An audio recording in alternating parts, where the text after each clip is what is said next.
ಕಲಿಕಾಲ ಸರ್ವಜ್ಞ ಭಗವಾನ್ ಕುಂದು ದೇವ ವಿರಚಿತ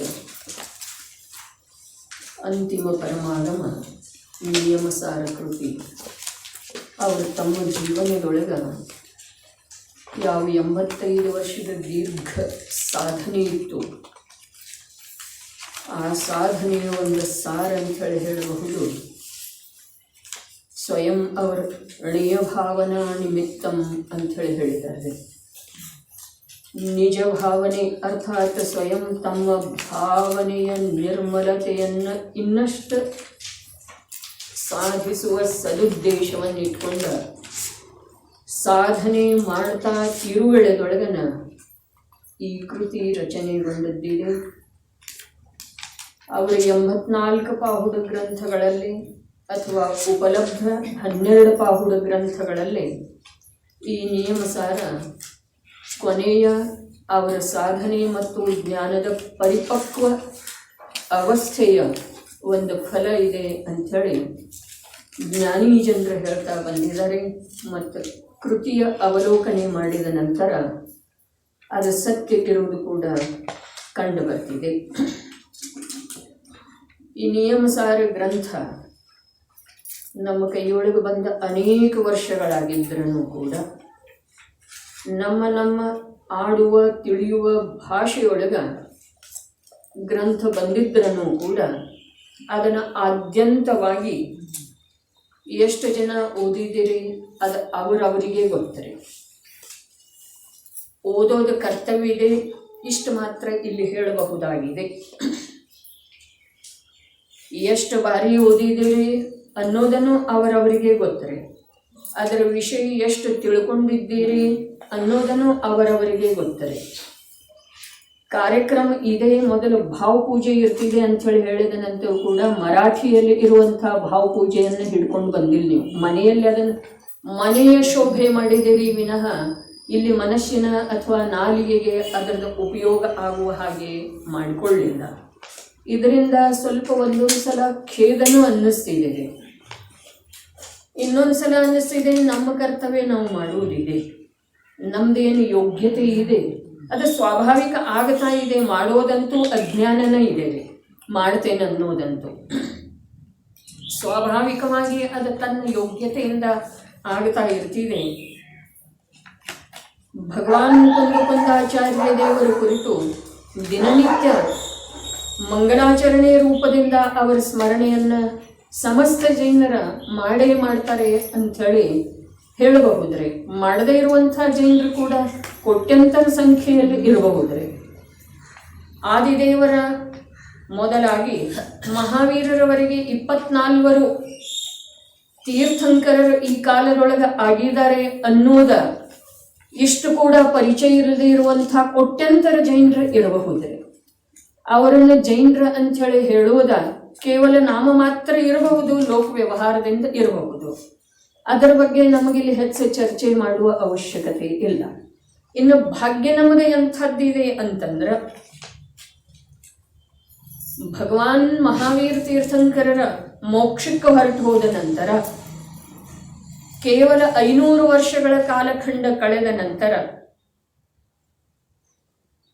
ಕುಂದಾಚಾರ್ಯ ದೇವ ಆ ಮಹಾವೀರರ ಶಾಸನವನ್ನ ತತ್ವಗಳನ್ನು ಪಂಚಮ ಕಾಲದ ಕೊನೆಯವರೆಗೆ ಭರತ ಕ್ಷೇತ್ರದಲ್ಲಿ ಹುಟ್ಟಿ ಬರುವಂಥ ಭವ್ಯ ಜೀವರುಗಳಿಗೆ ಆ ಶಾಸನವನ್ನೇ ಆ ತತ್ವಗಳನ್ನೇ ತಿಳಿದುಕೊಳ್ಳುವಲ್ಲಿ ಪರಮ ನಿಮಿತ್ತವಾಗುವಂಥ ಕೃತಿಗಳ ರಚನೆ ಮಾಡಿದ್ದಾರೆ ಅಂಥೇಳಿ ನಿಜವಾಗಿ ಪಂಚಮ ಕಾಲದ ಜೀವರುಗಳ ಸಲುವಾಗಿ ಓರ್ವ ಕುಂದ ದೇವರನ ಮಹಾವೀರರನ್ನು ಇದ್ದಾರೆ, ಗೌತಮ ಗಣಧರನ್ನು ಇದ್ದಾರೆ ಮತ್ತು ಸ್ವಯಂ ಕುಂದರನ್ನು ಇದ್ದಾರೆ. ಯಾಕೆ ಅಂತಂದ್ರೆ ಕುಂದರ ಅಭಾವದೊಳಗ ಮಹಾವೀರರ ಶಾಸನವನ್ನ ಗೌತಮ ಗಣಧರರಿಂದ 12 ಅನುಯೋಗ ರೂಪದ 12 ಅಂಗಗಳ ರೂಪದಿಂದ ಜ್ಞಾನದೊಳಗೆ ಯಾವ ವಿಭಾಜನೆ ಆಯಿತು, ರಚನೆ ಆಯಿತು, ಲಿಪಿಬದ್ಧ ಆಗಿರಲಿಲ್ಲ, ರಚನೆ ಆಯಿತು. ಅದರದ ಸಿದ್ಧಿ ಕೂಡ ಈ ಕುಂದಾಚಾರ್ಯ ದೇವರ ಗ್ರಂಥಗಳಿಂದನ ಆಯ್ತ್ರಿ.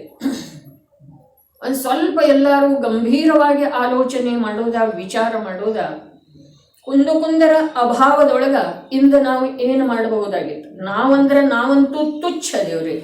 ಆದ್ರೆ ಧಾರ್ಮಿಕ ಅನ್ನಿಸಿಕೊಳ್ಳುವಂಥವ್ರು, ದಾರ್ಶನಿಕ ಅನ್ನಿಸಿಕೊಳ್ಳುವಂಥವ್ರು ಜ್ಞಾನ ಕ್ಷೇತ್ರದೊಳಗೆ ಮತ್ತು ಕ್ರಿಯೆಯ ಕ್ಷೇತ್ರದೊಳಗೆ, ಆಚರಣೆಯ ಕ್ಷೇತ್ರದೊಳಗೆ ಭಗವತ್ ಸ್ವರೂಪರಾದಂತಹ ಕುಂದರ ಆಗದೇ ಹೋಗಿದ್ದರೆ ಯಾರು ಏನು ಮಾಡೋದು ಸಾಧ್ಯ? ಮತ್ತು ಕುಂದ ಆಮ್ನಾಯದ ಅನುಸಾರಣ ಎಲ್ಲರೂ ಗ್ರಂಥ ರಚನೆ ಮಾಡಿದ್ದಾರೆ ಮುಂದೆ ಬರುವಂಥವ್ರು. ಕುಂದರ ಆಮ್ನಾಯದ ಅನುಸಾರಣ ಜಿನಬಿಂಬಗಳ ಪ್ರತಿಷ್ಠಾಪನೆ ಇದೆ. ಪ್ರತಿಯೊಂದು ಜಿನಬಿಂಬದ ಕೆಳಗಡೆ ಬರೆದಿರ್ತಿದ್ದೀರಿ ಕುಂದ ಆಮ್ನಾಯ ಅಂದ್ರೆ ಏನ್ರಿ? ಒಂದು ಕುಂದರ ಅಭಾವದೊಳಗ, ಓರ್ವ ಆ ಮಹಾಚೇತನ ಆತ್ಮನ ಅಭಾವದೊಳಗ, ಈ ಪಂಚಮ ಕಾಲದೊಳಗ ಎಂದು ಕೂಡ ಯಾವ ಜಿನಬಿಂಬನೋ, ಯಾವ ದಿಗಂಬರ ಧರ್ಮನೋ, ಯಾವ ಜಿನಶ್ರುತನೋ ವಿದ್ಯಮಾನ ಇರೋದನ್ನ ಸಾಧ್ಯ ಇರಲಿಲ್ಲ. ಓರ್ವ ಕುಂದ ಅನ್ನುವಂಥ ನಾಮದಿಂದ ತಿಳಿದು ಬರುವಂಥ ಓರ್ವ ಚೇತನಾತ್ಮನನ್ನು ಹೊರತುಪಡಿಸಿ ಇದನ್ನ ನಾವು ವಿಚಾರ ಮಾಡಿ ನೋಡಿ ನಮ್ಮ ಕರ್ತವ್ಯ ಏನ, ಇದನ್ನು ನಾವು ಮಾಡೋದಿದ್ದೀರಿ. ನಮ್ಮ ಕರ್ತವ್ಯದ ಸನ್ಮುಖ ಅವರು ಭವ್ಯ ಜೀವರುಗಳ ಮೇಲೆ ಕರುಣೆ ಮಾಡಿ ಬರೆದರು ಅಂಥೇಳಿ ಯಾರ ಅದರಿಂದ ಲಾಭ ಪಡೆದರೂ ಅವರು ಹೇಳಿದ್ದಾರೆ. ಆದರೆ ಸ್ವಯಂ ನಾನು ಭವ್ಯ ಜೀವರುಗಳ ಮೇಲೆ ದಯೆ ಮಾಡಿ ಬರಿತಾ ಇದ್ದೇನೆ ಅಂಥೇಳಿ ಅವರು ಹೇಳೇ ಇಲ್ಲ.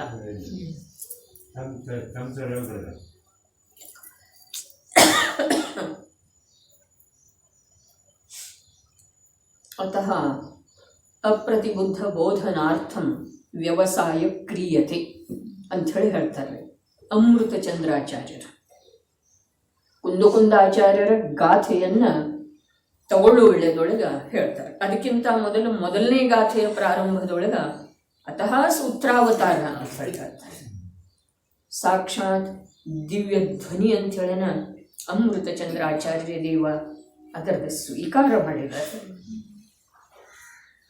ಮತ್ತು ಅಪ್ರತಿಬುದ್ಧ ಬೋಧನಾರ್ಥ ವ್ಯವಸಾಯ ಕ್ರಿಯತೆ ಅಂಥೇಳಿ ಯಾವ ಉತ್ಥಾನಿಕೆಯನ್ನು ಅಮೃತ ಚಂದ್ರಾಚಾರ್ಯ ದೇವು ಬರೆದರು, ಅವರು ಸ್ವಯಂ ಕುಂದಾಚಾರ್ಯರ ನಿರೂಪಿತ ಯಾವ ಧರ್ಮ ಇದೆಯೋ, ತತ್ವ ಇದೆಯೋ, ಅದರ ಎದುರಿಗೆ ತಮ್ಮನ್ನು ತಾವು ಅತ್ಯಂತ ಅಪ್ರತಿಬುದ್ಧ ಅಂಥೇಳಿ ತಿಳಿದ್ದಾರೆ. ಜಗತ್ತಿನೊಳಗ ಅಧ್ಯಾತ್ಮ ದೃಷ್ಟಿ ಸಂಪನ್ನ ಜೀವ, ತತ್ವಜ್ಞಾನಿ ಜೀವ ಯಾರನ್ನೂ ತನಗಿಂತ ಕನಿಷ್ಠ ಅಂಥೇಳಿ ತಿಳಿಯುವುದೇ ಇಲ್ಲ. ಸಾಮಾನ್ಯ ಭವ್ಯಾಮೃತಕಾರ ನಮ್ಮ ಕನ್ನಡದ ಕವಿ ಚಂದ್ರಸಾಗರವನ್ನಿ ಏನು ಹೇಳ್ತಾರೆ? ಗುರು ಶಿಷ್ಯನೆಂಬ ಭಾವಂ ಪರಮಾತ್ಮನ ದೃಷ್ಟಿಯವನಿಗೆಲ್ಲ ಮನನೋಡು. ಹಾಗಾದರೆ ಕುಂದರ ಆ ದಿವ್ಯ ಜ್ಞಾನದ ಎದುರಿಗೆ, ಕುಂದರ ಆ ಲೋಕೋತ್ತರ ವೈರಾಗ್ಯ ಪ್ರಾಪ್ತ ಏನು ಅವರದ ವಯಸ್ಸಿತ್ತಲ್ಲ, ಅದರ ಎದುರಿಗೆ ಕುಂದರ ವಿದೇಹ ಗಮನಕ್ಕೆ ಯೋಗ್ಯವಾದಂಥ ಯಾವ ಪವಿತ್ರ ಆಂತರ್ಯದ ಆಚರಣೆ ಇತ್ತಲ್ಲ, ಅದರ ಎದುರಿಗೆ ಸಾಕ್ಷಾತ್ ಅಮೃತ ಚಂದ್ರಾಚಾರ್ಯ ದೇವ ಅತ್ಯಂತ ಅಪ್ರತಿಬುದ್ಧ ಅಂತ ಹೇಳಿ ತಿಳಿತಾರೆ. ಎಂಥ ಇದೆ? ಅತ್ಯಂತ ಅಪ್ರತಿಬುದ್ಧ. ನಾವು ಅತ್ಯಂತ ಅಪ್ರತಿಬುದ್ಧ ಅಂತ ಹೇಳಿ ನಮ್ಮನ್ನು ನಾವು ಯಾವಾಗ ಸ್ವೀಕಾರ ಮಾಡಿದ್ದೇವೆ? ಯಾವಾಗ ಸ್ವೀಕಾರ ಮಾಡಿದ್ದೇವೆ? ಅತ್ಯಂತ ಅಪ್ರತಿಬುದ್ಧ, ನನಗೇನು ಬರುವುದಿಲ್ಲ. ಯಾವಾಗ ಸ್ವೀಕಾರ ಮಾಡಿದ್ದೇ ಅದರ ಆಂತರ್ಯದೊಳಗೆ ಅದರ ಅನುಸಾರ ಕಾರ್ಯ ಮಂದಗತಿಯಿಂದಕ್ಕಾಗುವಂಥವು ನಡೀತಿದೆ. ಮಂದಗತಿಯಿಂದ ನಮ್ಮನ್ನು ನಾವು ಅಪ್ಪಾಜಿಯನ್ನು ಮಾತು ಹೇಳಿದ್ರು ಅಜ್ಞಾನಿಗಳ ಪ್ರವೃತ್ತಿಯನ್ನು ಕಂಡ ಆಗಮದ ಪ್ರಕಾಶದಿಂದ ಪ್ರಭಾವಿತ ಆಗಿರುವಂಥ ಒಂದು ಉದ್ಗಾರ ಬಂತು. ಇಂದು ಸರ್ವಜ್ಞರ ಅಭಾವದಲ್ಲಿ ಎಲ್ಲರೂ ಸರ್ವಜ್ಞಾಗಿ ನಿಂತಿದ್ದಾರೆ. ಎಲ್ಲ ಮುಂದೆ ಯಾರು ಬಂದಿದ್ದಾರಲ್ಲ ಆಚಾರ್ಯಗಳು, ಇದು ಅವರು ಕೈ ಕುಂದಾಚಾರ್ಯ ಅಂಥೇಳಿ ಓರ್ವ ಕುಂದ ನಾಮದ ಆ ಮಹಾಚೇತನಾತ್ಮ, ಮಹಾನ್ ಸಾಧಕ ಪುರುಷ ಶಂಕ ಎಷ್ಟು ಕಾರ್ಯ ಮಾಡಿದ. ಚತುರ್ಥ ಕಾಲದಲ್ಲಿ ಆಗಿ ಹೋದಂಥ ಮೋಕ್ಷ ಮಾರ್ಗವನ್ನು ಪಂಚಮ ಕಾಲದ ಕೊನೆಯವರೆಗೆ ಸುರಕ್ಷಿತವಾಗಿ ಇಡುವಲ್ಲಿ ಅನೇಕ ಭವ್ಯ ಭಾವುಕ ಹೃದಯವಂತ ಜೀವರಲ್ಲಿ, ನಿಷ್ಠುರ ಹೃದಯಗಳ ಸಲುವಾಗಿ ಮಾತಿಲ್ರಿ, ಹೃದಯವಂತ ಜೀವರುಗಳ ಸಲುವಾಗಿ ಅದೆಷ್ಟು ಪರಮ ಉಪಕಾರಕ್ಕಾಗತ್ತೆ. ಅದರ ಆಧಾರದಿಂದ ನಾವು ಏನೇನರೇ ಮಾಡ್ತಿದ್ದೆವು ಅಂತಂದ್ರೆ ಅದು ನಮ್ಮ ದೋಷ ಇದೆ. ಆ ಕೃತಿಗಳ ಆಧಾರ ತಗೊಂಡ, ಆ ಕೃತಿಗಳ ಅವಲಂಬನೆ ಮಾಡಿ ಆ ಆಮ್ನಾಯದೊಳಗೆ ನಿಂತುಕೊಂಡ ನಾವು ಏನೇನರೇ ಮರ್ಕಟ ಚೇಷ್ಟೆ ಮಾಡುತ್ತಿದ್ದೆವು ಅಂತಂದ್ರೆ ಅದರ ಫಲ ಸ್ವಯಂ ನಾವು. ಮತ್ತು ಯಾವ ಆಂತರ್ಯದಲ್ಲಿ ಒಂದಿಷ್ಟು ಪ್ರಭಾವನೆ ಆಗ್ತಿದೆಯೋ ಯಾವ ಜೀವಕ್ಕ, ಆ ಜೀವ ಅದರದೆಲ್ಲ ಕಾರಣಕರ್ತು ಭಗವತ್ ಸ್ವರೂಪ ಕುಂದರನ ಅಂತ ಹೇಳಿ.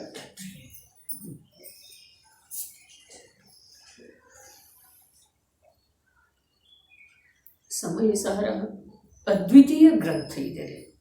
ಸಮಯಸಾರ ಲೋಕೋತ್ತರ ಕೃತಿ ಇದೆ.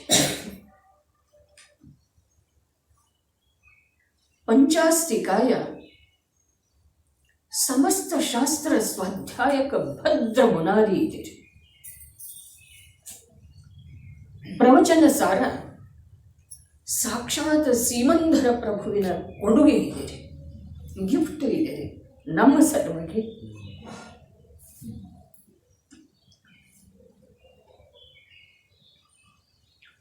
ವಿಧಿ ಕ್ಷೇತ್ರಕ್ಕೆ ಹೋಗಿ ಏನು ತಗೊಂಡು ಬಂದ್ರ ಅವರು?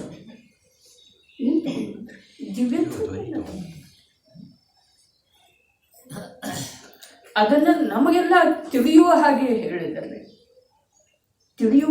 ಹೇಳಿದರು ಅನ್ನೋದು ತಿಳ್ಕೊಂಡಿರುವಂಥ ಜೀವನಿಗೆ ತಿಳ್ಕೊಳ್ಳುವ ಉದ್ಯಮ ಮಾಡ್ತಾ ಇರುವಂಥ ಜೀವನ. ಅಷ್ಟಪಾಹುಡದೊಳಗ 8 ಪಾಹುಡಗಳ ಒಂದಕ್ಕಿಂತ ಒಂದ ತನ್ನಲ್ಲೇ ತಾನು ಅದ್ವಿತೀಯ. ಒಂದಕ್ಕಿಂತ ಒಂದಂದ್ರೆ ಒಂದನ್ನು ಮರೆ ಮಾಡಿ ಇನ್ನೊಂದು ಪ್ರಕಟ ಆಗ್ತಿದೆ, ಹೀಗೆ ಮಾತಿಲ್ಲ. ಪಂಪನ ಮಹಿಮೆಯನ್ನು ಹೇಳು ವೇಳೆದೊಳಗ ಆದಿಪುರಾಣದ ಸ್ವರೂಪವನ್ನು ಹೇಳು ವೇಳೆದೊಳಗೆ ಅಪ್ಪಾಜಿ ಹೇಳ್ತಿದ್ರು. ಪಂಪನ ಕಥಾನಾಯಕ ಆದಿದೇವ, ಹೌದಿಲ್ಲ? ಪಂಪನ ಕಥಾನಾಯಕ ಆದಿದೇವ. ಆದ್ರೆ ಆದಿದೇವರ ಮಹಿಮೆಯನ್ನು ಒಂದು ಅಂಶ ಕೂಡ ಕಮ್ಮಿ ಮಾಡದ್ದನ ಬಾಹುಬಲಿಯ ಮಹಿಮೆಯನ್ನ ಆಕಾಶದೆತ್ತರಕ್ಕೆ ತಗೊಂಡು ಹೋಗಿದ್ದಾನೆ ಅಂತ ಅಭ್ಯಾಸ ಮಾಡಿದವರಿಗೆ ಗೊತ್ತಾರೆ. ಅವರು ಹೇಳಿದ ನಂತರ ಅಂಶ ರೂಪರೇ ತಿಳ್ಕೊಂಡಿರುವಂಥ ನಮಗೆ ಗೊತ್ತಾರೆ. ಧರ್ಮದ ಸೋಗ ಹಾಕೊಂಡಿರುವವರಿಗೆ ಏನೂ ಗೊತ್ತ.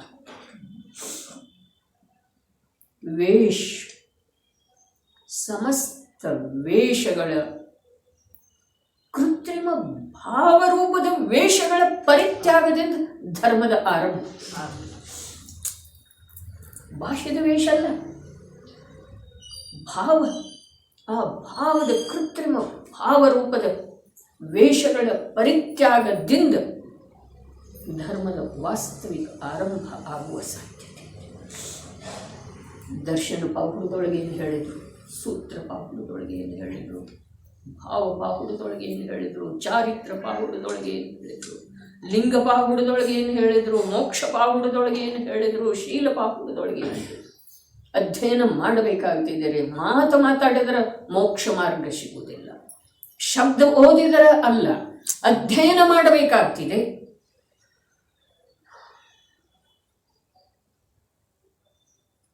ಸೂತ್ರಗಳಿಗೆ ಕೊನೆಯಿಲ್ಲ, ಅರ್ಥಾತ್ ಶಾಸ್ತ್ರಕ್ಕೆ ಕೊನೆಯಿಲ್ಲ. ಕಾಲೋತ್ಥೋ, ಕಾಲ ಎಷ್ಟಿದೆ? ಅಲ್ಪ. युगलजी तत्व चर्चे ಒಳಗೆ ಬಂತು. अभी मैं 30 वर्ष का था हूँ, अभी मैं 15 वर्ष का हूँ. ಕಾಲೋ ಥೋ ಕಾಲ ಎಷ್ಟಿದೆ ಗೊತ್ತಿಲ್ಲ, ಅಲ್ಪಿದೆ ಇಷ್ಟು ನಿಶ್ಚಿತ, ಅಲ್ಪಿದೆ ಇಷ್ಟು ಕಾಲು. ಮತ್ತು ಬುದ್ಧಿ ಎಂಥದ್ದಿದೆ, ಬುದ್ಧಿ ಎಂಥದ್ದಿದೆ. ಅಷ್ಟೇ.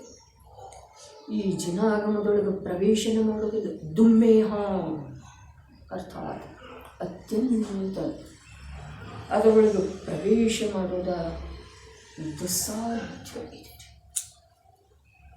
ಅದರ ಸಲುವಾಗಿ ನಾನು ಅದನ್ನೂ ಓದಿದೆ, ಇದನ್ನೂ ಓದಿದೆ, ಓದೋದನ್ನೇ ಇದೆ ರೀ.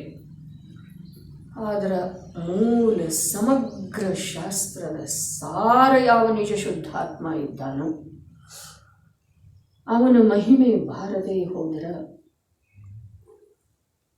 ವಿಶ್ವದ ಸಮಸ್ತ ಪದಾರ್ಥಗಳ ಮಹಿಮೆ ಕಡಿಮೆ ಆಗದೆ ಹೋದರ ನಮಗೆ ಸುಖದ ಮಾರ್ಗ ಅನಂತ ಕಾಲ ಕಳೆದರೂ ಉಪಲಬ್ಧ ಆಗುವ ಸಾಧ್ಯ.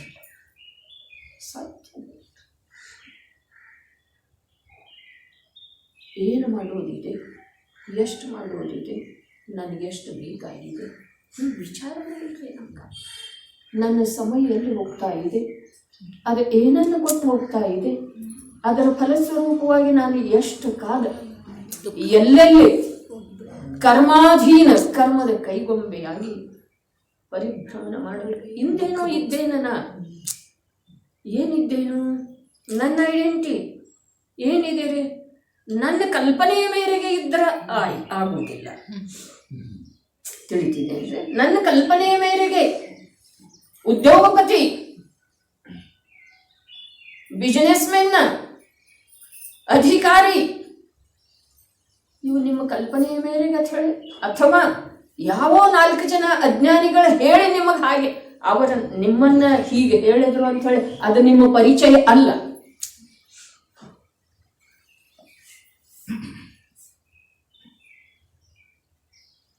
ಅದಕ್ಕೆ ಅಷ್ಟಪಾಹುಡದೊಳಗು ಒಂದೊಂದು ಪಾಹುಡ ಸ್ವಯಂ ತನ್ನಲ್ಲೇ ತಾನ್ ಲೋಕೋತ್ತರ ಅದ್ವಿತೀಯ ಅದವ್ರೆ. 4 ಕೃತಿಗಳ ಸ್ವರೂಪ ಹೇಳಿದ್ರೆ ಸಮಯಸಾರ ಏನಿದೆ, ಸಮಯಸಾರನೇ ಇದೆ ರೀ, ಅದ್ವಿತೀಯ ಕೃತಿ ಇದೆ. ಅದು ಭರತ ಕ್ಷೇತ್ರದ ಭಗವಾನ್ ಅಂದರಲ್ಲ. ಅದಕ್ಕೆ ಯಾರಂದ್ರು, ಸಾಕ್ಷಾತ್ ಭಗವಂತರ ಸಾನ್ನಿಧ್ಯದೊಳಗೆ ಜೀವ ಯಾವ ಕಾರ್ಯ ಮಾಡಬಹುದಾಗಿದೆಯೋ ಆ ಕಾರ್ಯವನ್ನು ಆ ಸಮಯಸಾರದ ಅವಲಂಬನೆಯಿಂದ ಆಧಾರ ತಗೊಂಡು ಯಾರು ಮಾಡಿದರೋ ಅವರಂದರಲ್ಲಿ ಭರತ ಕ್ಷೇತ್ರ ಭಗವಾನ್ ಅಂತ. ಪಂಚಾಸ್ತಿಕಾಯ ಸಂಪೂರ್ಣ ಜಿನಾಗಮಕ ಭದ್ರ ಬುನಾದಿ. ಪ್ರವಚನ ಸಾರ ಸಾಕ್ಷಾತ್ ವಿದ್ಯಮಾನ ಇರುವಂಥ ಹಿಂದೆ ಹೇಳಿದವ್ರ ಮಾತಲ್ರಿ, ಕಾಲ್ಪನಿಕ ಅಲ್ಲ, ಸರ್ವಜ್ಞಾವಸ್ಥೆಯೊಳಗೆ ವಿದ್ಯಮಾನ ಇರುವಂತಹ ಶ್ರೀಮಂತರ ಪ್ರಭುವಿನ ಅನಕ್ಷರ ವಾಣಿಯನ್ನ ಅಕ್ಷರ ರೂಪದಿಂದ ರಚನೆ ಮಾಡಿಕೊಟ್ಟಿದ್ದಾರೆ. ಯಾರ ಈ ಕಾರ್ಯವನ್ನು ಜಗತ್ತಿನೊಳಗೆ ಮಾಡೋ ಸಾಧ್ಯತೆ ಸುಧಾ ತಾಯಿ, ಯಾವ ತಂದೆ ತಾಯಿ ಯಾವ ಮಕ್ಕಳ ಮಾಡೋ ಸಾಧ್ಯತೆ, ಈ ಪ್ರಕಾರದ ಉಪಕಾರವನ್ನು ಜೀವದ ಮೇಲೆ ಯಾರು ಮಾಡೋ ಸಾಧ್ಯತೆ? ಅಜಿತನ್ನ ಪ್ರಶಸ್ತಿ ಕೊಡ್ತಾರೆ ನಿಮಗ. ಅದನ್ನು ತಗೊಂಡ ನೀವು ನಿಮ್ಮ ಏನ ವರ್ತಮಾನದ ಜ್ಞಾನ, ಸರಳ ಜ್ಞಾನ ಇದೆಯಲ್ಲ, ಅದನ್ನು ವಕ್ರ ಮಾಡಿಬಿಡ್ತಾರೆ, ಕಠೋರ ಮಾಡಿಬಿಡ್ತಾರೆ. ಮೃದು ಇದೆಯಲ್ಲ ಅದನ್ನು ಕಠೋರ. ಮತ್ತು ಅದಕ್ಕೆ ಬಾಯಿ ಬಿಡ್ತಂದ್ರೆ ಈ ಜೀವ ನಿನ್ನೆ ಹೇಳಿದ್ದಂತ ಧನ ಅಥವಾ ಅನುಕೂಲತೆ ಏನು ಮಾಡ್ತಾವ, ನಿನ್ನೆ ಇರಲಿಲ್ಲ ಅವ್ರ ಸಲುವಾಗಿ ಹೇಳ್ತಾ ಇದ್ದೇನೆ 2 ಮಾತಿನ. ಅನುಕೂಲತೆ, ಧನ, ಇವೆಲ್ಲ ಏನು ಮಾಡ್ತಾವ, ಪ್ರತ್ಯಕ್ಷ ಧನನ ಅಂತ ಹೇಳಿ ತಗೊಳ್ರಿ. ಧನದಿಂದನ ಅನುಕೂಲತೆ ಇದೆಯಲ್ಲ, ನಮಗೆ ಬೇಕಾದದ್ದು ಅನುಕೂಲತೆ, ಜೀವನಿಗೆ ಬೇಕಾದದ್ದಲ್ಲ. ಈ ಪ್ರಾಪ್ತ ತುಚ್ಛ ಬಿದ್ದು ಹೋಗುವಂತಹ ಸಪ್ತ ಧಾತುಮಯ ಮನುಷ್ಯ ಶರೀರದ ಮೂಲಕ ನಾನು ಅಂತ ಹೇಳಿ ತಿಳ್ಕೊಂಡಿದ್ದೇನಲ್ಲ, ಅಂಥ ನನಗೆ ಯಾವ ಅನುಕೂಲತೆ ಅದಾವ ಅದಕ್ಕೆಲ್ಲ ಒಂದು ಮಾಧ್ಯಮ ಧನನೇ ಇದೆ ರೀ. ಹಾಗಾದ್ರೆ ಆ ಧನ ಎಷ್ಟು ಬಂದರೆ ಈ ಜೀವಕ್ಕೆ ತೃಪ್ತಿ ಇದೆ? ಒಂದು ಮಾತು. ಆ ಧನ ನಿಜವಾಗಿ ಏನು ಮಾಡ್ತಿದೆ ಅನ್ನೋದು ಹೇಳಿದ್ದಿತ್ರಿ. ಅರಹಂತ ಪ್ರಭುವನ ಕಣ್ಣಾರೆ ನೋಡಿ ಬರು ಎಳೆದೊಳಗೆ ಬಂದದ್ದು ವಿಚಾರ ಇತ್ತು ಅದು ನಿನ್ನೆ ಸಾಧರ್ಮಿಗಳ ಜೊತೆಗೆ ಹಂಚಿಕೊಂಡದ್ದಿತ್ತು. ಈಗ ಇಲ್ಲಿ ಯಾರ ಸಾಧರ್ಮಿಗಳ ನಿನ್ನೆ ಇರಲಿಲ್ಲ, ಅವ್ರದ್ದು ಶಬ್ದ ರೂಪದಿಂದ ಕೇಳುವ ಭಾಗ್ಯ ಇದೆ ಅಂಥೇಳಿ ಬರ್ತಾ ಇದ್ದೀರಿ. ಅದು ಏನು ಮಾಡ್ತಿದೆ, ದಿವಸಕ್ಕೊಂದು 50,000 ಅಥವಾ 1,00,000 ಲಾಭ ಆಗ್ತಾ ಇರೋ ವೇಳೆದೊಳಗೆ ಈ ಜೀವ ಎಷ್ಟು ಸಂತುಷ್ಟ ಆಗ್ತಾನ್ರಿ. ಈ ಜೀವ ಅಂದರೆ ಇವನೇ ಅಲ್ಲ, ಇಂಥ ಜೀವ ಯಾವ್ಯಾವ ಶರೀರದೊಳಗದ. ಆದ್ರೆ ನಾವು ಲಕ್ಷ್ಯ ತನ್ನ ಪ್ರಾಪ್ತ ಶರೀರಕ್ಕೇ ಒಂದು ದಿವಸದೊಳಗೆ ಬಳಸಿಕೊಳ್ಳಬಹುದೇನು? ಶರೀರಕ್ಕೆ, ಆತ್ಮನಿಗಂತೂ ಅದರದ್ದು ಯಾವ ಪ್ರಕಾರದ ಲಾಭ ಇಲ್ಲ, ಬರೀ ಹಾನಿ ಹಾನಿ ಹಾನಿ. ಶರೀರಕ್ಕೆ 24 ಗಂಟೆ ಈ ಶರೀರಕ್ಕೆ ಆ 1,00,000 ಅಥವಾ 50,000 ಅಥವಾ 25,000 ಅಥವಾ 10,000 ಅಥವಾ 1,000 ಬಳಸ್ಕೊಳ್ಳಬಹುದೇನ್ರಿ? ಹಾಗಾದ್ರೆ ಅದೇನು ಮಾಡ್ತಿದೆ ಬಂದಂಥ ಹಣ ಅಂತಂದ್ರೆ ಅಜಿತನ್ನ ಕೇಳುವಂಥದ್ದೈತೆ. ನೀವು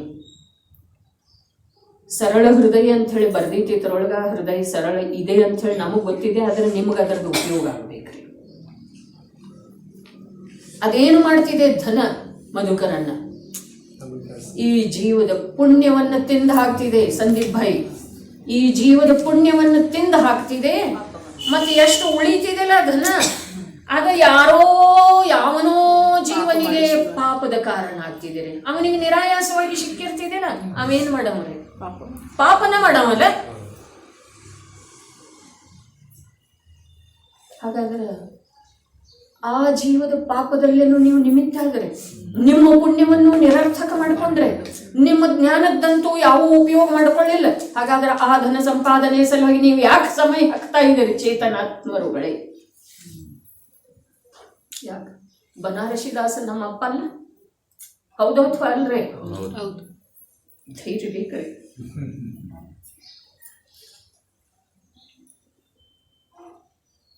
ನನ್ನ ಮನೆ ಖರ್ಚು ಒಂದು ದಿವಸಕ್ಕೆ ಎಷ್ಟಿದೆ ಅಷ್ಟು ವ್ಯಾಪಾರ ಒಂದು ದಿವಸದೊಳಗೆ, ಅಷ್ಟು ಲಾಭ ದೊರಕುವಷ್ಟು ವ್ಯಾಪಾರ ಒಂದು ದಿವಸದೊಳಗೆ ಮಾಡಿದ ಅಂತಂದ್ರೆ ಅವನ ಅಂಗಡಿ ತೆಗೆಯೋದ ಮುಚ್ಚೋದಕ್ಕೆ ಟೈಮಿಂಗ್ ಇರಲಿಲ್ಲ, ಮುಚ್ಚಿಬಿಡುತ್ತೆ. ಯಾಕೆ ಅಂತಂದ್ರೆ ವ್ಯಾಪಾರ ಜಗತ್ತಿನ ಸಲುವಾಗಿ ಮಾಡ್ತಾ ಇರೋದಿಲ್ಲರಿ, ಪ್ರಸಿದ್ಧಿ ಸಲುವಾಗಿ ಮಾಡ್ತಾ ಇರೋದಿಲ್ಲ, ಜೀವನ ನಡಿಬೇಕಂದ್ರ ಸಲುವಾಗಿ. ಮತ್ತು ಒಂದು ದಿವಸಕ್ಕಿಂತ ಅಧಿಕ ಸಂಪಾದನೆ ಮಾಡುವುದರೊಳಗ ಪಾಪನ ಪಾಪಿದೆ. ಯಾಕೆ ಅಂತಂದ್ರೆ ಮುಂದಿನ ದಿವಸದ ಭರವಸೆ ಇಲ್ಲ. ಮತ್ತು ಯಾರು ದರೋಡೆಕೋರರು ಅದಾರಲ್ಲ ಅವರ ಸಲುವಾಗಿ ಸುಲಿಗೆದಾರರ ಸಮೂಹವು ಏಕತ್ರಿತವಾಗಿದೆ. ಹೋದರೆ ಒಂಚೂರು ಎಂದೋ DTP ಮಾಡಿದ್ದೀರಿ, ಮರ್ತು ಹೋಗಿದ್ದೀರಿ. ಕ್ಷಯೋಕ್ಷಮ ಜ್ಞಾನ ಹೇಗಿದೆ, ಹೊಸದ ಬರ್ತಿದೆ, ಹಳೆದ ಮರ್ತು ಹೋಗ್ತಿದೆ. ಅದು ಲಿಮಿಟೆಡ್ ಇದೆ ರೀ ಪಾತ್ರೆ. ಅದರೊಳಗಿನ ಒಂದು ಗ್ಲಾಸ್ ಹಾಲು ತಕೊಂಡ್ರಿ ಅಂತಂದ್ರೆ ಮತ್ತೊಂದು ಗ್ಲಾಸ್ ಹಾಕ್ಲಿಕ್ಕೆ ಅವಕಾಶ ಇಲ್ಲ. ನಮ್ಮ ಕ್ಷಯೋಕ್ಷಮ ಜ್ಞಾನ ಹಾಗಿದೆ ರೀ. ಹಾಗಾದ್ರೆ ಕೆಲವೊಂದು ಅದು ಹಾಲು ತೆಗಿತಾ ಹಾಕ್ತಾ ಅದು ಕಾಯ್ತಾ ಇರ್ತಿದೆ. ತೆಗಿತಾ ಹಾಕ್ತಾ ಹೋಗುವ ವೇಳೆದೊಳಗೆ ಕೆಲವು ಹಾಲಿನ ಅಂಶ ಅಲ್ಲೇ ಉಳ್ಕೊಳ್ತಿದೆ, ಕೆನೆಯ ರೂಪದಿಂದ ಮತ್ಯಾವುದೋ ರೂಪದಿಂದ. ಆ ಪ್ರಕಾರ ಕೆಲವು ಈ ಜೀವದ ಅಭಿರುಚಿಯ ಜೊತೆಗೆ ಯಾವುದರದ್ದು ಗ್ರಹಣ ಆಗಿರ್ತಿದೆ ಅಂದರೆ ಅದು ಉಳಿತಿದೆ. ಮತ್ತು ಯಾವುದ ಸುಮ್ಮನೆ ಮೇಲೆ ಗ್ರಹಣ ಆಗಿರ್ತಿದೆ ಅಥವಾ ಮೇಲೆ ಪ್ರಭಾವ ಆಗಿರ್ತಿದೆ ಅಲ್ಲ ಹೊರಗೆ. ಇದು ಕ್ಷಯೋಕ್ಷಮ ಜ್ಞಾನದ ಮಾತು. ಧನದ ಮಾತೇನು ಹೇಳ್ತು, ಇನ್ನೊಂದ್ಸಲ ಹೇಳೋದನ್ನ ರೀ, ನಾನೆಷ್ಟು ಹೇಳಿದ್ರು ತಾವೇನು ಬಿಡೋರಿಲ್ಲ, ಇಷ್ಟು ಗೊತ್ತಿದೆ ರೀ. ಆದ್ರೂ ಕೂಡ ರಾಗನ ಅಂಥದ್ದಿದೆ. ಏನು ಮಾಡ್ತಿದ್ದೀರಿ? ಅದ ಪ್ರತ್ಯಕ್ಷ ನಮ್ಮ ಪುಣ್ಯ ತಿಂತಿದ್ದೀರಿ. ಪುಣ್ಯ ಇದ್ರೇ ಧನ ಬರ್ತಿದೆಯಲ್ಲ, ಪುಣ್ಯ ಸತ್ತಂದೊಳಗಿದ್ರೆ ಬರ್ತಿದೆಯಲ್ಲ, ಉದಯದೊಳಗಿದ್ರೆ ಉದಯ. ಹಾಗಾದ್ರೆ ಅದು ಹೋಗ್ತಾ ಇರ್ತಿದೆ, ಇದು ಬರ್ತಾ ಇರ್ತಿದೆ, ಅದು ಹೋಗ್ತಾ ಇರ್ತಿದೆ.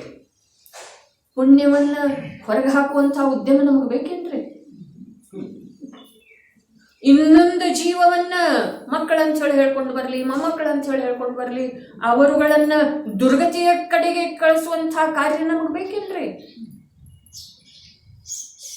ನಮ್ಮ ವರ್ತಮಾನದ ಸಂಧಿ ಪಂಚೇಂದ್ರಿಯ ಜ್ಞಾನವನ್ನ ಮರೆತು ಬಿಡುವಂಥ ಕಾರ್ಯ ನಮಗೆ ಬೇಕೇನ್ರಿ? ನಿರ್ಣಯ ಮಾಡೋದು ದಿನ ಒಂದ್ಸಲ ವಿಚಾರ ಮಾಡೋದು. ಇನ್ನೊಂದು ಮಾತು, ನಿಮ್ಮದು ತತ್ವದ ಕುರಿತು ಪುಣ್ಯ ಪಾಪದ ಕುರಿತು ಎಷ್ಟು ವಿಶ್ವಾಸ ಆದೀತಲ್ಲ, ಅಷ್ಟು ನಿಯಮದಿಂದ ಧನಾದಿ ಅನುಕೂಲತೆಗಳು ಬರ್ತವೆ. ಅದರಿಂದ ಏನಾಗ್ತಿದೆ ಅಂತಂದ್ರೆ, ಅವು ಬಂದ ನಂತರ ನಿಮ್ಮ ಪರೀಕ್ಷೆ ಮಾಡ್ತಾವೆ, ನಿಮ್ಮ ತತ್ವಜ್ಞಾನದ ಪರೀಕ್ಷೆ ಮಾಡ್ತಾವೆ. ನೀವು ಸೋಲ್ತಿರೋ ಅಥವಾ ಗೆಲ್ತೀರಿ. ನೀವು ಸೋತರಿ ಅಂತಂದ್ರೆ ಅವುಗಳ ಕಾರ್ಯ ಯಶಸ್ಸು ಸಫಲ ಆಯ್ತರಿ. ನೀವು ಗೆದ್ದರಿ ಅಂತಂದ್ರೆ ಅವು ನಿಮ್ಮ ದಾಸಾಗಿ ನಿಮ್ಮ ಹತ್ತಿರ ಇರ್ತವೆ. ಯಾವ್ದು ಬೇಕೋ ಅದು ನೀವು ಮಾಡೋದು. ನೀವು ಸೋತರಿ ಅಂತಂದ್ರೆ ಅವು ಯಶಸ್ವಿ ಆದವ್ರಿ. ನೀವು ಗೆದ್ದರೆ ವಿಜಯಿ ಆದರೆ ಅಂತಂದ್ರೆ ಅವು ನಿಮ್ಮ ದಾಸಾಗಿ ನಿಮ್ಮ ಹತ್ತಿರ ಇರ್ತವೆ. ಧನಕನಕಾದಿ ಅನುಕೂಲತೆಯನ್ನು ಕೂಡ ಹತ್ತಿರ ಇಟ್ಟುಕೊಳ್ಳುವ ಸಲುವಾಗಿ ತತ್ವದ ಅವಲಂಬನೆನ ಬೇಕ್ರಿ. ತನ್ನ ವರ್ತಮಾನ ಜ್ಞಾನದ ತನ್ನ ಸಲುವಾಗಿ ಉಪಯೋಗ ಆಗುವ ಸಲುವಾಗಿ ಕೂಡ ತತ್ವದ ಅವಲಂಬನೆನ ಬೇಕ್ರಿ. ತಾನೇ ಮಾಡಿದಂಥ ಪುಣ್ಯ ತನಗೆ ಬಾಧಾ ಮಾಡಬಾರ್ದಾಗಿತ್ತು ಅಂತಂದ್ರೆ ಅದಕ್ಕೂ ತತ್ವದ ಜ್ಞಾನನ ಬೇಕ್ರಿ. ತಾನೇ ಮಾಡಿದಂಥ ಪಾಪಕರ್ಮ ಹತಾಶಾಗಿ ಫಲ ಕೊಡದನ ಹೊರಟು ಹೋಗ್ಬೇಕಾಯ್ತು, ಅದಕ್ಕೂ ತತ್ವಜ್ಞಾನ.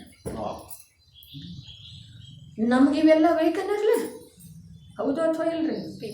ಧರ್ಮಶ್ಯ ಫಲಮಿಚ್ಛಂತಿ ಧರ್ಮಂ ನೆಚ್ಛಂತಿ ಮಾನವ. ನಮಗಿವೆಲ್ಲ ಇಚ್ಛೆ ಅದಾವ ಅಥವಾ ಇಲ್ರಿ?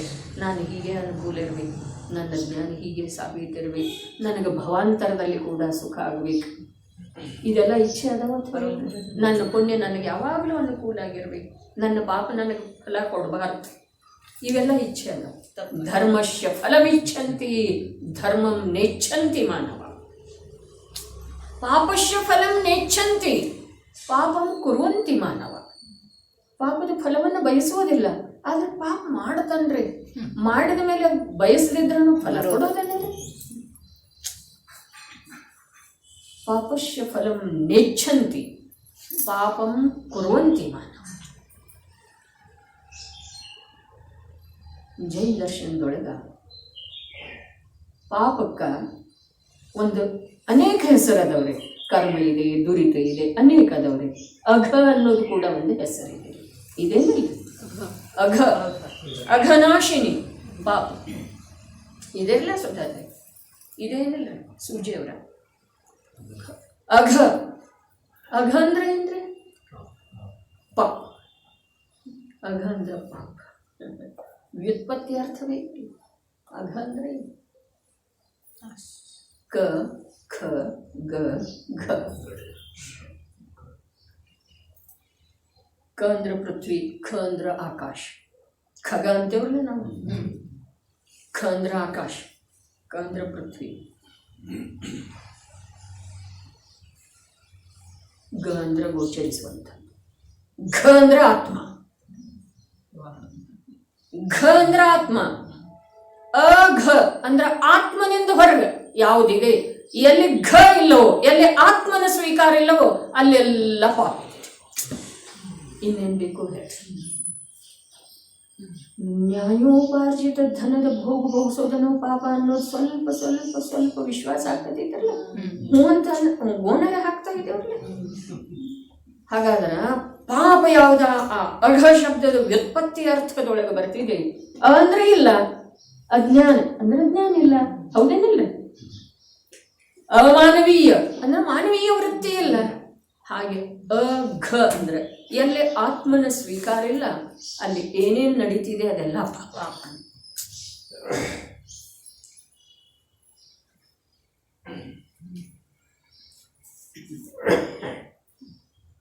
ದ್ರವ್ಯದ ಪರಿಣಾಮ ನಡೆದಿದ್ದೀರಿ.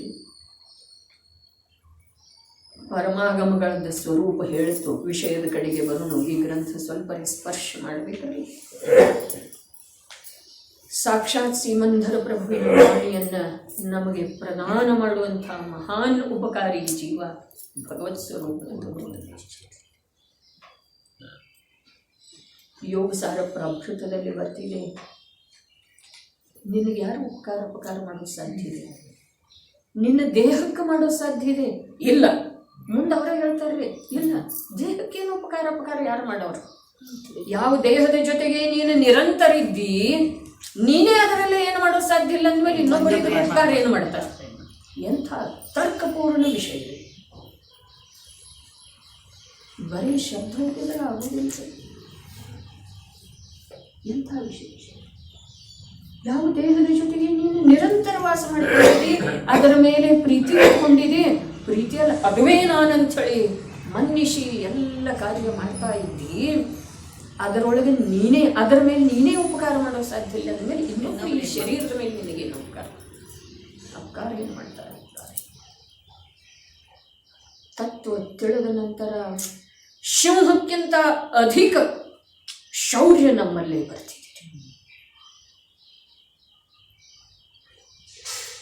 ಸಿಂಹವನ್ನ ಹಿಂಸ್ರ ಪಶು ಅಂತ ಹೇಳಿ ತಗೊಳ್ಬೇಡ್ರಿ ನೀವು.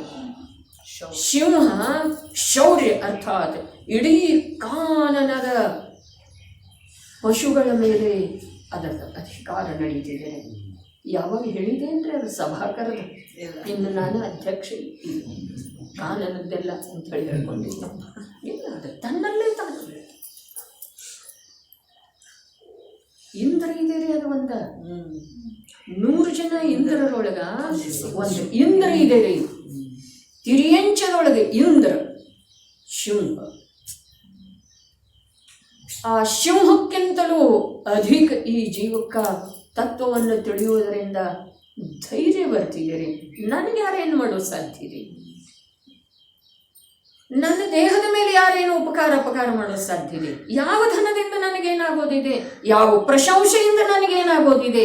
ಯಾವ ನಿಂದೆಯಿಂದ ನನಗೇನು ಹಾನಿಯಾಗಿದೆ? ಶರೀರವನ್ನು ಕತ್ತರಿಸಿ ಹಾಕಿದರೆ ನನಗೇನಾಗ್ತಿದೆ? ಆತ್ಮ ತುಂಡಾಗ್ತಾನೆ? ಯಾವುದರೊಳಗೆ ತುಂಡಾಗುವ ಯೋಗ್ಯತೆ ಇದೆ ಅಜೇತನ್ನ? ಯಾವುದರೊಳಗೆ ತುಂಡಾಗುವ ಯೋಗ್ಯತೆ ಇದೆ ಅಷ್ಟಕ್ಕೆ ಯೋಗ್ಯತೆಯಿಂದ ಆಗುವುದಿಲ್ಲ. ತುಂಡಾಗುವ ಸಮಯ ಬಂದಿರಬೇಕು, ಆವಾಗ ಅದು ತುಂಡಾಗ್ತಿದೆ. ಸಮಯ ಬರದ ವಿನಃ ತುಂಡಾಗುವುದಿಲ್ಲ. ಸುಧಾರೆ ಕೋಣ ಆमच्या वर काय करणार हल्ला? स्वामीजी ಹೇಳಿದ್ರಲ್ಲ, ಗುಂಡು ಹಾಕ್ತೀವಿ, ಮರ್ಡರ್ ಮಾಡ್ತೀವಿ. ನಾನು ಭಗವಾನ್ ಯಾರು ಮಾಡೋದು? ಬರೀ ಕುಂದರದ ಇಷ್ಟು ನಡೆದದ್ದಿದೆ. ಇನ್ನು ಪದ್ಮಪ್ರಭಮಲಧಾರಿ ದೇವರದ್ದು ಬರೋದು, ಆಮೇಲೆ ಸ್ವಾಮೀಜಿಯದು ಬರೋದು, ಆಮೇಲೆ ಈ ಕೃತಿಯೊಳಗೆ ನಮ್ದು ಪ್ರವೇಶ ಆಗೋದು. ಕುಂದರ 4 ಕೃತಿಗಳ ಕುರಿತಾಗಿ ಹೇಳ್ತು. 5ನೇ ಕೃತಿ ನಿಯಮಸಾರ. ನಿಯಮಸಾರದೊಳಗೆ ಕೇವಲಿ ಸುಧಕೇವಲಿ ಭಣಿದಂ ಅಂತ ಹೇಳಿದ್ರು. ಅಲ್ಲೇನಲ್ರಿ ಮಧುಕರಣ್ಣ ಮುಚ್ಚರಂಕ, ಅದು ನಿಮ್ಗೆ ಕೊಟ್ಟದ್ದೈತಿ. ಕೇವಲಿ ಸುಧಕೇವಲಿ ಭಣಿದಂ ಅಂತೇಳಿ ನಿಯಮಸಾರ ಗ್ರಂಥದೊಳಗೆ ಮಂಗಲಾಚರಣೆ ಮಾಡಿದ್ರು. ಭಗವತ್ ಸ್ವರೂಪದ ಕುಂದಾಚರಣೆ. ತಕ್ಷಣ ಏನು ಹೇಳಿದರು?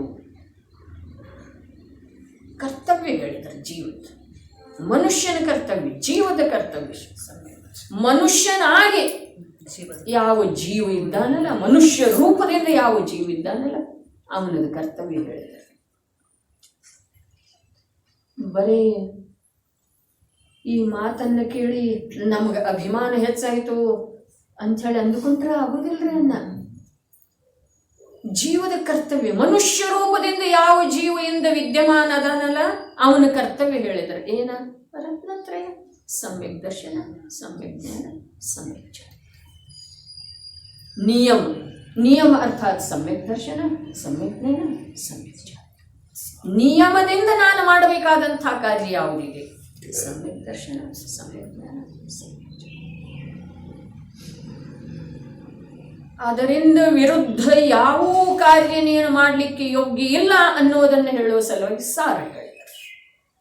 ನಿಯಮ ಸಾರ 2 ಶಬ್ದದವರೆ. ನಿಯಮ ಮಾಡಬೇಕಾದಂಥ ಕರ್ತವ್ಯ, ರತ್ನತ್ರಯದ ಪ್ರಕಟತೆ, ರತ್ನತ್ರಯದ ಪರಿಪೂರ್ಣತೆ. ಸಾರ ಶಬ್ದದ ಅರ್ಥ ಏನ? ಅದರಿಂದ ವಿರುದ್ಧವಾದದ್ದೇನಿದೆ ಅದರದೆಲ್ಲ ಪರಿಹಾರ, ತ್ಯಾಗ. ಸಾರ ಅಂಥ ನಿಯಮಸಾರ ಗ್ರಂಥ 2000 ವರ್ಷ, 8000 ತಲೆಮಾರ್ರೆ ದಿನವೂ ಲಕ್ಷದೊಳಗೆ ತಗೊಳ್ಳೋದು ವಿಜಯಬಾಯಿ. 8,000 ಪರಂಪರೆ, ಪೀಳಿಗೆ, ತಲೆಮಾರ, 8,000 ತಲೆಮಾರದವರೆಗೆ ಯಾವ ಈ ಶರೀರಕ್ಕೆ ಸಂಬಂಧಿಸಿದ ವಸ್ತು ಸುರಕ್ಷಿತ ಇರೋ ಸಾಧ್ಯತೆ ಇಲ್ಲ.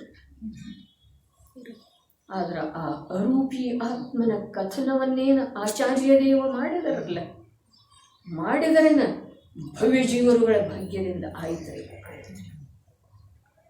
ಅಪ್ಪಾಜಿ ಹೇಳ್ತಿದ್ರು, ನಾನು ಓದಾಮಿದ್ದೇನೆ ಸಮಯ ಸಾರ ಅಂತ ಹೇಳಿ ತಿಳ್ಕೊಂಡ್ರೆ ಬರೀಲೇಬೇಕಾಯ್ತು. ಇದೇ ರೀ ಧೈರ್ಯ ನಮ್ಮಲ್ಲಿ ಬರಲಿಕ್ಕೆ ಬೇಕ್ರೆ, ಅದಕ್ಕಿಂತ ಹೆಚ್ಚು ಬರಲಿಕ್ಕೆ ಬೇಕು. ಅದರ ನಂತರದ ಪರಂಪರೆಯವರು ಅದನ್ನು ಸುರಕ್ಷಿತವಾಗಿ ಇಟ್ಟರು. ನಾನು ಓದಾಮಿದ್ದೇನೆ ನನ್ನ ಆತ್ಮ ಕಲ್ಯಾಣ.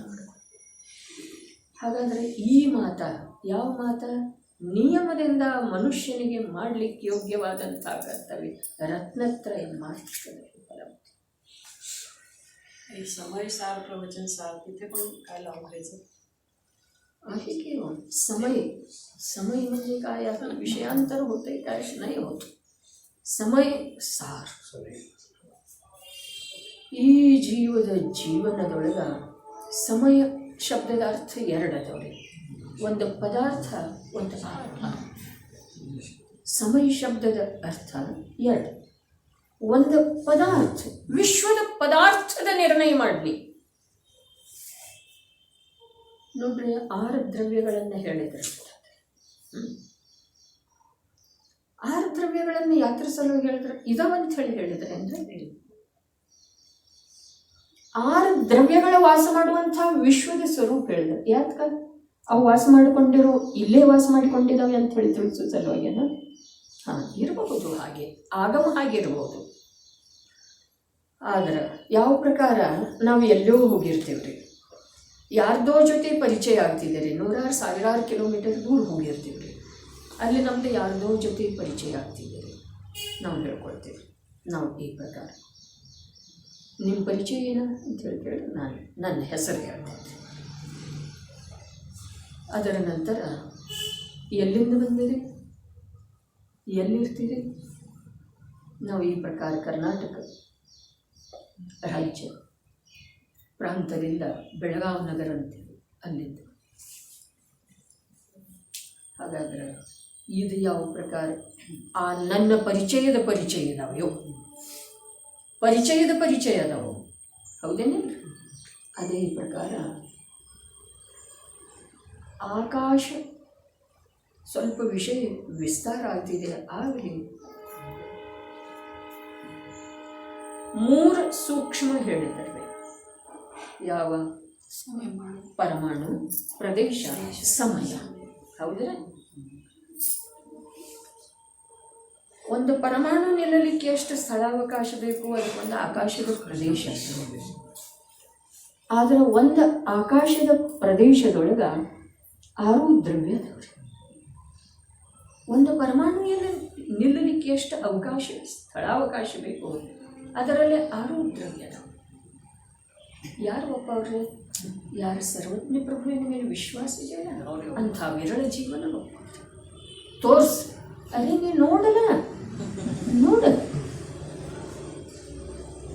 ಭಗವಾನಾತ್ಮ ಹೀಗದನ್ ತೋರ್ಸ್ ನೀನು ನೋಡು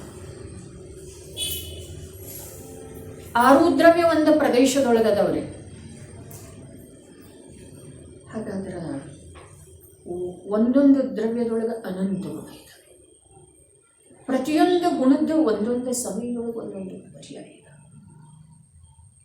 ಆದರೆ ಒಂದು ಆಕಾಶದ ಪ್ರದೇಶದೊಳಗೆ ಇಷ್ಟೆಲ್ಲ ವಸ್ತು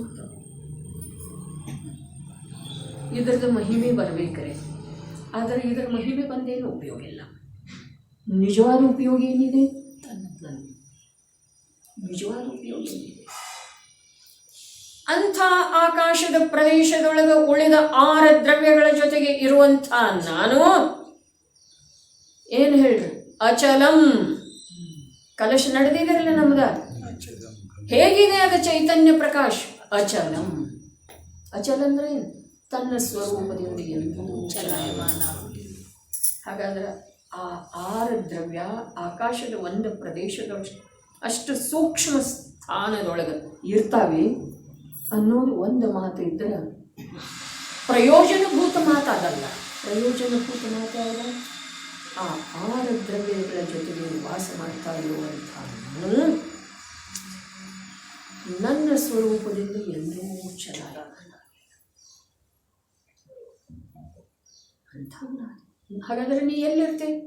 ನಾ ಆಕಾಶದ ಪ್ರದೇಶದೊಳಗೆ, ನಾ ವಿಶ್ವದೊಳಗೆ, ನಾ 6 ದ್ರವ್ಯಗಳ ಜೊತೆಗೇನೆ ಇರ್ತೀನಿ. 6 ದ್ರವ್ಯದಿಂದ ಭಿನ್ನ ಇದೆ, ನಾನು 6 ಒಂದದೇನ್ರಿ. ವಿಶ್ವದೊಳಗೆ ದ್ರವ್ಯ ಎಷ್ಟದವ್ರಿ?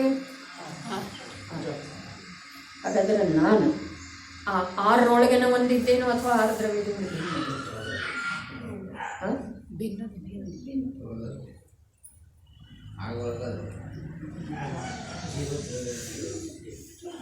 ಮೆಜಾರಿಟಿ ಯಾರ್ದೈತಿ ನೋಡ್ಬೇಕಲ್ಲ. ಬಹುಮತ 6 ದ್ರವ್ಯದೊಳಗೆ ನಾನು ಒಬ್ಬ ಅದೇನು ಅನ್ನೋದಿದೆ. ಆಗಮ ಜ್ಞಾನದ ಮೂಲಕ ತಿಳಿದ. ಆದ್ರೆ ಈ ಕಾಲದ ಯಾವ ಪರಮ ವೈಜ್ಞಾನಿಕ ಪುರುಷ ಆದ್ರಲ್ಲ, ಯಾವ ಸ್ವಾಮೀಜಿ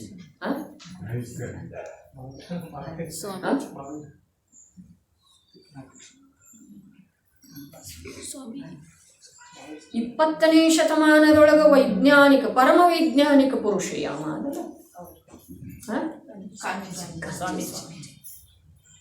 ಪರಮ ಅವರೆಲ್ಲ ವಿಜ್ಞಾನಿ ಐನ್ಸ್ಟೈನ್ ಅವರೆಲ್ಲ ಪುದ್ಗಲದೊಳಗೆ ಮಾಡಿದ್ದಾರೆ. ನಮಗಿನ್ನ ಪುದ್ಗಲದ ಜೊತೆಗೇನೆ ಇರೋದಿದೆ ಅನ್ರಿ ಪರಮ ವೈಜ್ಞಾನಿಕರಿ. ನೋಡ್ರಿ, ಇಂದಿನ ಜ್ಞಾನಿ ಪುರುಷರ ಅವನ ಸಂಯೋಗದೊಳಗೆ ಬಂದಿರುವಂಥ ಭವ್ಯ ಜೀವರುಗಳ ಉದ್ಗಾರ ಹೀಗಿದೆ.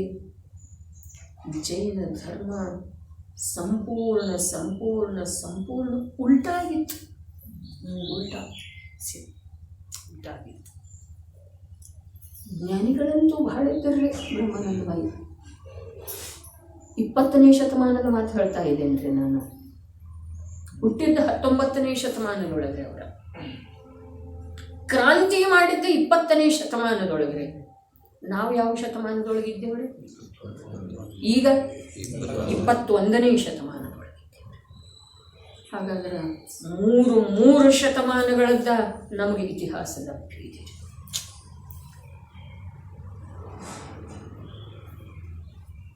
ಸಂಪೂರ್ಣ ಜೈನ ಧರ್ಮ ಉಲ್ಟಾಗಿತ್ತು. ಸುಧಾತಾಯಿ ತಲೆ ಕೆಳಗಾಗಿತ್ತು. ಕ್ರಾಂತಿ ಮಾಡಿದ್ದಂತಂದ್ರ ಆ ಚೇತನ, ಆ ಸ್ವಾಮೀಜಿ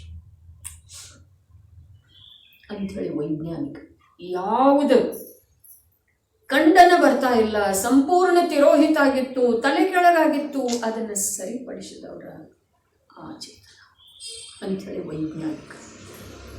ಆ ವೇಳೆದೊಳಗೆ ಜ್ಞಾನಿಗಳು ಭಾಳ ಇದ್ದಾರೆ. ಎಷ್ಟೆಷ್ಟು ಶಾಸ್ತ್ರಿಗಳ ಹೆಸರು ಮೊನ್ನೆ ನಾನು 4-6 ಹೇಳಿದ್ದೇನೆ. ಜ್ಞಾನಿಗಳಿದ್ದರ್ರಿ ವಿಜಯಣ್ಣ, ಆದ್ರೆ ಆತ್ಮಾರ್ಥಿ ಇರಲಿಲ್ಲ. ತಿಳಿತಾ ಇದ್ದಾರೆ. ಜ್ಞಾನಿಗಳಿದ್ದಾರೆ. ಶಾಸ್ತ್ರದ ಒಂದು ಮಾತೈತೆ, ನಾವು ಇಷ್ಟು ವರ್ಷ ಅಭ್ಯಾಸ ಮಾಡಿದ್ವಿ, ಇದು ಮಾಡಿ ಶಾಸ್ತ್ರ ಮಾಡಿದ್ವಿ, ಸ್ವಾಮೀಜಿ ಸಮಯಗಳು ಬಂದ್ಮೇಲೆ ನಾ ಯಾರದೇನು ತಿಳಿತು. ಮತ್ತು ಅವ್ರೇನು ಹೇಳಿದ್ರಿ? ಸರ್ ಸೈತ್ ಹುಕಮ್ ಚಂದ್ ಏನು ಹೇಳಿದ್ರು? ನನಗೆ ಇಂದಿನವರೆಗೆ ಶ್ರಾವಕ ಶಿರೋಮಣಿ ಅಂದರು, ದಾನ ಶಿರೋಮಣಿ ಅಂದರು, ಅದಂದ್ರು ಇದಂದ್ರು, ಕರೆ ನೀ ಯಾರ ಅನ್ನೋದು ಪ್ರಶ್ನೆ ನನಗೆ ಯಾರೂ ಕೇಳಿಲ್ಲ. ಪ್ರತ್ಯಕ್ಷ ಮಾತಾಡುವಾಗ ಕಣ್ಣೀರು ಸುರಿಸ್ತಾ ಮಾತಾಡಿದರೆ ಆ ಮಹಾಪುರುಷ. ಅವರಿಗೆ ಮಹಾಪುರುಷ ಅಂತಾರ್ರಿ. ನನ್ನ ಕಡೆಯಿಂದ ದುಡ್ಡನ್ನು ಕಿತ್ತುಕೊಳ್ಳುವ ಸಲುವಾಗಿ ಏನೇನೋ ಹೇಳಿದ್ರು, ಆದರೆ ನೀ ಯಾರ ಅನ್ನೋ ಪ್ರಶ್ನೆ ನನ್ನಲ್ಲಿ ಉತ್ಪನ್ನ ಆಗುವಂತಹ ಮಾತು ಇದುವರೆಗೆ ನನಗೆ. ಅಪ್ಪಾಜಿ ಯಾವುದರಿಂದ ಪ್ರಭಾವಿತ ಆದರು? ರಾಜ್ಕೋಟದಲ್ಲಿ 10,000 ಜನರ ಸಭೆ ಇತ್ತಂತ್ರಿ.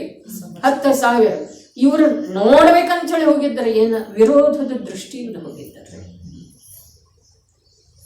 ಸಮಜಾಯಿಸೆ ಕ್ಯಾಯ್ ಅಂದ ಕೂಡಲೇ ಇವ್ರನ್ನೆಲ್ಲ ಇದಾಯ್ತ್ರಿ ಒಳಗಡೆ. ತಿಳಿತೇನಾ ಅಂತ ಹೇಳಿ ಕೇಳು. ಇಂದಿನವರೆಗೆ ಎಲ್ಲರೂ ಹೇಳಿದ್ರು ಹೀಗೆ ಹೀಗೆ ಹೀಗೆ ಹಾಗಿದ್ದ ಹೀಗಿದ್ದ, ಆದಿದೇವ ಹೀಗಿದ್ದ, ಭರಚಕ್ರವರ್ತಿ ಹೀಗಿದ್ದ, ರಾಮ ಭೀಮರ ಹೀಗಿದ್ದ. ಆದರೆ ಇಲ್ಲಿ ಹೇಳ್ತಾ ಇರೋದು ನಿನಗೆ ತಿಳಿತೇನಾ? ಎಷ್ಟು ಬಾರಿ ಸಮಜಾಯಿಷೆ ಎಷ್ಟು ಬಾರಿ ಬರ್ತಿದ್ದೀರಿ. ಆ ಗಂಭೀರ ಸ್ವರದೊಳಗೆ ಏನಿದ್ದೀರಿ ತಿಳ್ಕೊಳ್ಳುವ ಶಕ್ತಿ ಜಾಗೃತ ಆಗ್ತಿದ್ದೀರಿ. ಅದು ಸುಪ್ತಪ್ರಾಯ ಆಗಿದ್ದೀರಿ. ನಮ್ದು ಸುಪ್ತಪ್ರಾಯ ಅದು ಜಾಗೃತ ಆಗ್ತಿದೆ.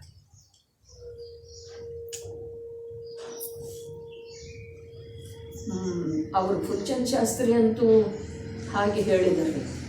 ಇನ್ನು ಕೆಲವು ಶಾಸ್ತ್ರಿಗಳು ಹೀಗೆ ಹೇಳ್ತಾರೆ, ಅವ್ರು ಹೇಳೋದೆಲ್ಲ ಸತ್ಯನ ಐತಲ್ಲ, ನಾವೆಲ್ಲಿಲ್ಲ ಅಂತೇವು. ಆದರೆ ನಾವು ಒಮ್ಮೆ ವಿರೋಧದ ಭೂಮಿಕಾ ಸ್ವೀಕಾರ ಮಾಡಿದ್ದೇವೆ ಅಂದಮೇಲೆ ಅದನ್ನು ಮುಂದುವರಿಸೋದು ಅವಶ್ಯಕ ಇದೆ, ಕರ್ತವ್ಯ ಇದೆ. ಪತ್ರರೇ ಸನ್ಮತಿ ಸಂದೇಶದೊಳಗೆ ಪ್ರಿಂಟ್ ಆಗಿತ್ತು ಪತ್ರ. ಅವ್ರು ಹೇಳೋದ್ರೊಳಗೆ ಲೇಷ ಮಾತ್ರ ಕೂಡ ಅಸತ್ಯ ನಮಗೆ ಕಂಡು ಬರೋದಿಲ್ಲ. ಆದರೆ ನಾವು ಅವರ ವಿರುದ್ಧ ಪಕ್ಷದವರಿಗೆ ಅದನ್ನು ಮುಂದುವರಿಸೋದು ಅವಶ್ಯಕ.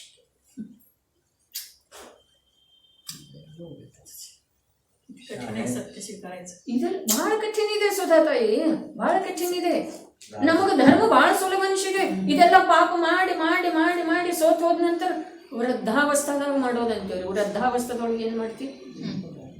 ಏನು ಮಾಡಲಿಕ್ಕೆ ಸಾಧ್ಯ ಇದೆ? ಧರ್ಮ ವೃದ್ಧ, ಅದು ಶೂರರ ಮಾತಿದೆ, ಶೌರ್ಯಶಾಲಿಗಳ ಮಾತಿದೆ.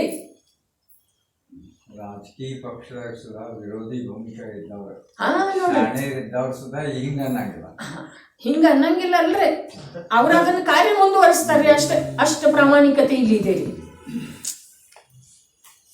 ಅವ್ರ ಕಾರ್ಯ ಮುಂದುವರಿಸ್ತಾರ್ರಿ. 9:30 ಆಗ್ಲಿಕ್ಕೆ ಬಂದಿದ್ದೀರ್ಲಿ. ಕಾರಣ ಶುದ್ಧ ಪರ್ಯಾಯ ಯಾವಾಗ? ಕಾರಣನೇ ತಗೊಳ್ತು. ಏನ್ ಮಾಡೋದು? ಹೋಗೋದೇನಿಲ್ಲ, घ्यायचा तोर ಹಾಗಾದ್ರೆ ಕೈಯ ಪುಸ್ತಕ ಇನ್ನೂ ಐತ್ರೆ. ಕುಂದಿರ ಮಹಿಮಾ, ಪದ್ಮಪ್ರಭ ಮಲಧಾರಿ ದೇವರ ಮಹಿಮಾ, ಸ್ವಾಮೀಜಿ ಮಹಿಮಾ, ಆ ಮೂರರದು ಐತ್ರಿ. ಅದಲ್ಲಿ ಮಕ್ಕನ ಏನ ಮಥಿಸಿದ್ದ, ಅವರ ಜೀವನವನ್ನ ಮಥಿಸಿದ ಬೆಂಡಿಂಗೇರಿ ಸಾರ್. ಇದರಲ್ಲಿ ಇಂದಿನವರೆಗೆ ನಿಯಮ ಸಾರದ ಮೇಲೆ ಮಾಡಿರುವಂಥ ಆ ವಿಶೇಷ ವ್ಯಾಖ್ಯಾನದ ಅಂಶವನ್ನು ಹೊರಗೆ ತರುವಂತಹ ಸದ್ಭಾಗ್ಯ ಲಭಿಸಿರಲಿಲ್ಲ. ಅದು ಕಾರಣಾಂತರದಿಂದ ಲಭಿಸಿದ್ದಿದೆ. ಅದರ ಸಮಯ ಬಂದಿದೆ. ಇದು ಓಂ ಇದೆ, ಕಾಣಿಸ್ತಾ ಇದೆ. ಓಂ ಇದೆ, ನಿಮ್ಮ ಕೈಯಲ್ಲಿ ಇಟ್ಕೊಳ್ಳಿ. ಆ ಓಮದೊಳಗೆ ಏನಿದೆ ರೀ? ಓಂ ಅಕ್ಷರ ಯಾವುದರ ಮಿಶ್ರಣ ಇದೆ ರೀ? ಪಂಚಪರಮೇಷ್ಠಿಯ ದ್ಯೋತಕ್ಕಿದೆ ರೀ. ಅಜಿತನ್ನ ಒಂದು ಕೊಟ್ರೆ, ಅವರ ಮಾಡಿಕೊಟ್ಟ ಅವ್ರ ಕೈಯಾಗ ಪುಸ್ತಕ ಇಲ್ಲ ಕೊಟ್ರಿ. ಹಾಗೆ ಆಗಿದೆ ಸ್ವರೂಪ ಅಜಿತನ್ನ. ನಮ್ದು 3 ಲೋಕದ ಅಧಿಪತಿ ಇದ್ದ ನಾವು ಈ ಶರೀರ ಸಲುವಾಗಿ ಎಷ್ಟು ಧಡಪಡಿಸ್ತಾ ಇದ್ದೀವಿ. ಇತ್ತುಚ್ಛ ಶರೀರ ಸ್ಮಶಾನದೊಳಗೆ ಒಂದ್ ದಿವಸ ಬೂದಿ ಹಾಕೋದನ್ನ ರೀ. ಅದ ಏನೂ ಮಾಡಿದ್ರೆ ಉಳಿಯುವುದಿಲ್ಲ. ಬೇರೆ ಯಾವುದೂ ಅದಕ್ಕೆ ಉಪಾಯ ಪರಿಹಾರ ಇಲ್ಲ. ಈ ಶರೀರದ ಅಂತಿಮ ಅವಸ್ಥೆಯನ್ನ ಬೂದಿ. ಓಂ ಇದೆ ಅಲ್ಲ, ಪಂಚಪರಮೇಷ್ಠಿಗಳ ದ್ಯೋತಕ ಹೇಳ್ರಿ. ಅದು ಓಂ ಹೇಗೆ ತಯಾರಾಯ್ತು? ವ್ಯುತ್ಪತ್ತಿ ಅಂತ ಹೇಳ್ಬೋದು.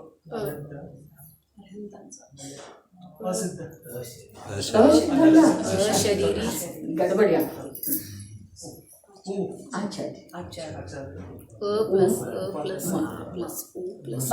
अधिक अ अधिक आ अधिक उ अधिक म अ अरहंता अ अशरीरी आ आचार्य उ उपाध्याय म साधु अर्थात मुनि. 5 ಅಕ್ಷರಗಳನ್ನ ತನ್ನ ಗರ್ಭದೊಳಗೆ ಧಾರಣ ಮಾಡಿ ಓಂ ಶಬ್ದದ ಉತ್ಪತ್ತಿ ಆಗಿದೆ. ಇವು 5 ಅದಾವ್ರಿ. ಹಾಗಾದ್ರೆ ಇವು 5 ಈ ಓಂ ಏನಿದೆ ಪ್ರಗಟ 5 ಅವಸ್ಥಾ ರೀ. ಲೋಕದೊಳಗ 5 ಅವಸ್ಥೆ ಅದಾವು. ಆತ್ಮನಿಗೆ ಸುಖಕಾರ ಅವಸ್ಥೆ 5 ಅದಾವು. ಇವೆಲ್ಲ ಅದಾವ್ರಲ್ಲ, ಇವೆಲ್ಲ ಆತ್ಮನನ್ನ ಗಾಣದ ದಿಂಡಿನೊಳಗೆ ಹಾಕಿ ಹಿಂಡುವಂಥವು ಅದಾವ್ರಿ. ಇವೆಲ್ಲ ಅವಸ್ಥೆ. ನಾ ತಾಯಿ ಅದೇನು, ನಾ ಪತ್ನಿ ಅದೇನು, ಇವೆಲ್ಲ ಏನದವ್ರಿ? ಸೊಸೆ ಅದೇನು, ಇವೆಲ್ಲ ಏನದವ್? ಗಾಣದ ದಿಂಡಿನೊಳಗೆ ಹಾಕಿ ಚೈತನ್ಯ ಆತ್ಮನನ್ನ ಹಿಂದೆ ತೆಗೆಯುವಂಥ ಅವಸ್ಥೆ. ಆತ್ಮನಿಗೆ ಸುಖಕಾರಕ ಮತ್ತು ಆತ್ಮನಿಗೆ ಶೋಭಾದಾಯಕ ಅವಸ್ಥಾ ಎಷ್ಟದವು? 5. ಯಾವ? ಅರಹಂತ, ಸಿದ್ಧ, ಆಚಾರ್ಯ, ಉಪಾಧ್ಯಾಯ, ಸಾಧು. ಏನದವ್ರವ? ಆತ್ಮನ ಅವಸ್ಥಾ ಅದವ್ರಿ, ಪ್ರಗಟ ಅವಸ್ಥಾ ಅದವ್ರಿ. ಹಾಗಾದ್ರೆ ಈ ಅವಸ್ಥೆಗಳ ಪ್ರಗಟ ಆಗುವ ಸಲುವಾಗಿ ಇಲ್ಲಿ ಒಂದು ಕಾರಣ ಇದೆ ರೀಪ, ಅದು ಅಭೇದ ಇದೆ ನೋಡ್ರಿ. ಆ ಕಾರಣದ ಆಶ್ರಯದಿಂದನ, ಆ ಕಾರಣದೊಳಗೆ ನೆಲೆ ನಿಲ್ಲುವುದರಿಂದನ ಈ 5 ಅವಸ್ಥೆಗಳ ಪ್ರಕಟವಾಗುತ್ತೆ. ಆಮೇಲೆ ಅದಕ್ಕೆ ಸುತ್ತಲೂ ಮಣಿ ಅದಾವ ನೋಡ್ರಿ, ಅವು ಎಷ್ಟು ಅದಾವ್ರಿ? 12 ಅದಾವ್ರಿ. 12 ಅದಾವ್ರಿ. ಅವು 12 ಏನದಾವು, ಅವು ಕಾರಣ ಶುದ್ಧ ಪರ್ಯಾಯದ ಆಶ್ರಯ ಮಾಡುವುದರಿಂದನ ಈ ಜೀವ 12ನೇ ಗುಣಸ್ಥಾನವನ್ನ ಉಲ್ಲಂಘನೆ ಮಾಡೋ ಸಾಧ್ಯ ಇದೆ. ಇದಕ್ಕೊಂದು ಪ್ರಸ್ತಾವನೆ ಇವತ್ತು ಪ್ರಸ್ತಾವನೆ ಓದಿ ಬರೋದೈತ್ರಿ, ಅಷ್ಟಾಂಗಿಕ ಐತಿ, ಸ್ವಾಧ್ಯಾಯ ಮಾಡೋದೈತಿ. ಪ್ರಸ್ತಾವನೆ ಇವತ್ತು ಯಾವ ಪರಿಸ್ಥಿತಿದೊಳಗೆ ಓದೋದು? ಊಟ ಮಾಡದಿದ್ರೆ ಇಲ್ಲ, ನೀರು ಕುಡಿದಿದ್ರೆ ಇಲ್ಲ. ಒಂದ್ ದಿವಸ ಊಟ ಮಾಡದಿದ್ರೆ ಯಾರು ಸಾಯೋದಿಲ್ರಿ, ನರಕದೊಳಗ ಸಾಗೋಪಮ ವರ್ಷ ದೇವ್ರಿ ನಾವೇ ಊಟ ಇಲ್ಲದ್ದನ. ಮತ್ತಿನ್ನು ಈ ಊಟ ಮಾಡಿ ಏನು ಸುಖಿ ಆಗವ್ರ ದೇವೇನು ಅಮರ ಆಗವ್ರ ದೇವ್ರಿ? ಏನೂ ಇಲ್ಲ. ಊಟ ಮಾಡೋದು ಒಂದು ವೇಳೆ ತಪ್ಪೆ ಹೋದ್ರೂ ಅಡ್ಡಿ ಇಲ್ಲ, ಆದ್ರ ಪ್ರಸ್ತಾವನೆ ಓದೋದು. ಅದರೊಳಗ ನಾನು ಕೆಳಗಡೆ ನಿಮ್ಗೆ ಹೇಳಿದ್ದೇನಲ್ಲ, 12 ಸ್ವರ ಇರ್ತವೆ ಸಂಗೀತದೊಳಗ. ಹೊರಗಡೆ ಪ್ರವಚನ ಮುಗಿದ ಮೇಲೆ ಒಂದು ಮಾತಾಡ್ತಾ ಇದ್ವಲ್ಲ, 12 ಸ್ವರ ಅದವ್ರೆ. ಅದೇ 7 ಸ್ವರವು ಸೇರಿ ಸಂಗೀತವಾಯಿತು ಅಂತ ಹೇಳಿ ಹೇಳ್ತಾರೆ. ಮೊನ್ನೆ 12 ಸ್ವರ ಎಲ್ಲಿ ತಂದು ಕೇಳೋದಿಲ್ಲ ನೀವು, ಯಾಕಂತಂದ್ರೆ ಗೊತ್ತಿದ್ದವ್ರು ಅದಾರ್ರೆ. ಮತ್ತು ಇಲ್ಲಿ ಗೊತ್ತಿದ್ದವ್ರು ಅದಾರಂದು ಕೂಡಲೇ ಗೊತ್ತಿದ್ದವ್ರು ಮಾತಾಡೋ ಪ್ರಶ್ನೆ ಇಲ್ಲ. ಸ್ವರ ಎಷ್ಟದವ್ರಿ ಸಂಗೀತದೊಳಗ? 7 ಅದಾವಲ್ಲ. ಯಾವ? ಸ್ವಲ್ಪ ತಡೆ ಹೇಳ್ರಿ. ಇಷ್ಟರೊಳಗೆ ಸರಿಪಡಿಸ್ಕೊಂಡ್ರ ನೋಡ್ರಿ ಅವ್ರ. ಮತ್ತೆ ಇದ್ರ ಅವು 8 ಆಗ್ತಿದ್ವಿ. ಹಾಗಾದ್ರೆ ಈಗ ಆ ಸಂಗೀತ ಶಾಸ್ತ್ರದ ಅಭ್ಯಾಸ ಇದ್ದಂಥ ಸುಧಾತ ಏನು ಹೇಳ್ತಾರೆ? 12 ಯಾವ ಸ್ವರ? ಕಾವು 12 ಸ್ವರ ಹೇಳ್ರಿಲ್ಲ ನೋಡ್ರಿ. 7 ಸ್ವರ ಅದಾವ್ರಿ. 7 ಸ್ವರದೊಳಗ 2 ಸ್ವರ ಏನದಾವು ಅವು ಸ್ಥಿರ ಅದಾವ, ಸ್ಥಿರ ಸ್ವರ ಅದಾವ. ಸ ಮತ್ತು ಪ 2 ಸ್ಥಿರ ಸ್ವರ ಅದಾವ್ರಿ. ರೇ ಮತ್ತು ಗ, ಧ, ನಿ ಇವೇನಾಗ್ತಾವ ಅಂತಂದ್ರೆ ಕಮ್ಮಿ ಆಗ್ತಾವ್ರಿ, ಕೋಮಲ್ ಆಗ್ತಾವ್ರಿ. ಮತ್ತ ಅವು 4 ಸ್ವರ ಕೋಮಲ್ ಆಗ್ತಾವ್ರಿ. ಮತ್ತ ಒಂದು ಮ ಇದೆಯಲ್ಲ ಅದು ತೀವ್ರ ಆಗ್ತದೆ. ಹಾಗಾದ್ರ 7ರೊಳಗ 2 ಸ್ಥಿರ ಉಳಿದು, ಆಮೇಲೆ ಮತ್ತೆ ಎಷ್ಟು ಅವು 5 2 ಭಾಗ ಆದ್ರಲ್ಲ. ಹಾಗಾದ್ರೆ ಎಲ್ಲ ಸೇರಿ ಎಷ್ಟು? 7 5 ಎಷ್ಟು ಆದ್ರಿ? 12. ಸಂಗೀತದೊಳಗೆ ಸ್ವರ ಎಷ್ಟ್ರಿ? 12. ಎಷ್ಟು ಜನರು ಎಷ್ಟು ವರ್ಷಗಟ್ಲೆ ಅಭ್ಯಾಸ ಮಾಡಿದ್ರಿ ಬರೀ 12 ಸ್ವರದ ಮೇಲೆ? ನಾನರೇ 12 13 ವರ್ಷರೇ ಮಾಡಿದ್ದೇನ್ರಿ. ಸುಧಾತಾಗ್ರಿ ಅದಕ್ಕಿಂತ ಹೆಚ್ಚು ಮಾಡಿದಾರ್ರಿ. ಗುರುಗಳು ಹೆಚ್ಚಾಗಿದ್ದಾರ್ರಿ ಅವರಿಗೆ. 12 13 ಹೆಚ್ಚ 15 ವರ್ಷರೇ ಮಾಡಿದ್ದೀರಿ ಬರೀ 12 ಸ್ವರದ ಮೇಲೆ. ಇಡೀ ಜೀವನ್ ರೀ, ಇಡೀ ಜೀವನ್. ರಾಗ ಎಷ್ಟ? 1000 ರಾಗ ರೀ, ಬರೀ 12 ಸ್ವರದೊಳಗ. ಬರೀ 12 ಸ್ವರ, ಬರೀ 12 ಗಂಟೆಗಟ್ಲೆ ಗಾಯನ ಮಾಡ್ತಾರ್ರಿ. ಒಬ್ಬರದು ಒಬ್ರು ಕೇಳ್ತಾರ್ರಿ, ಮೈ ಮರೆತು ಹೋಗ್ತಾರ್ರಿ.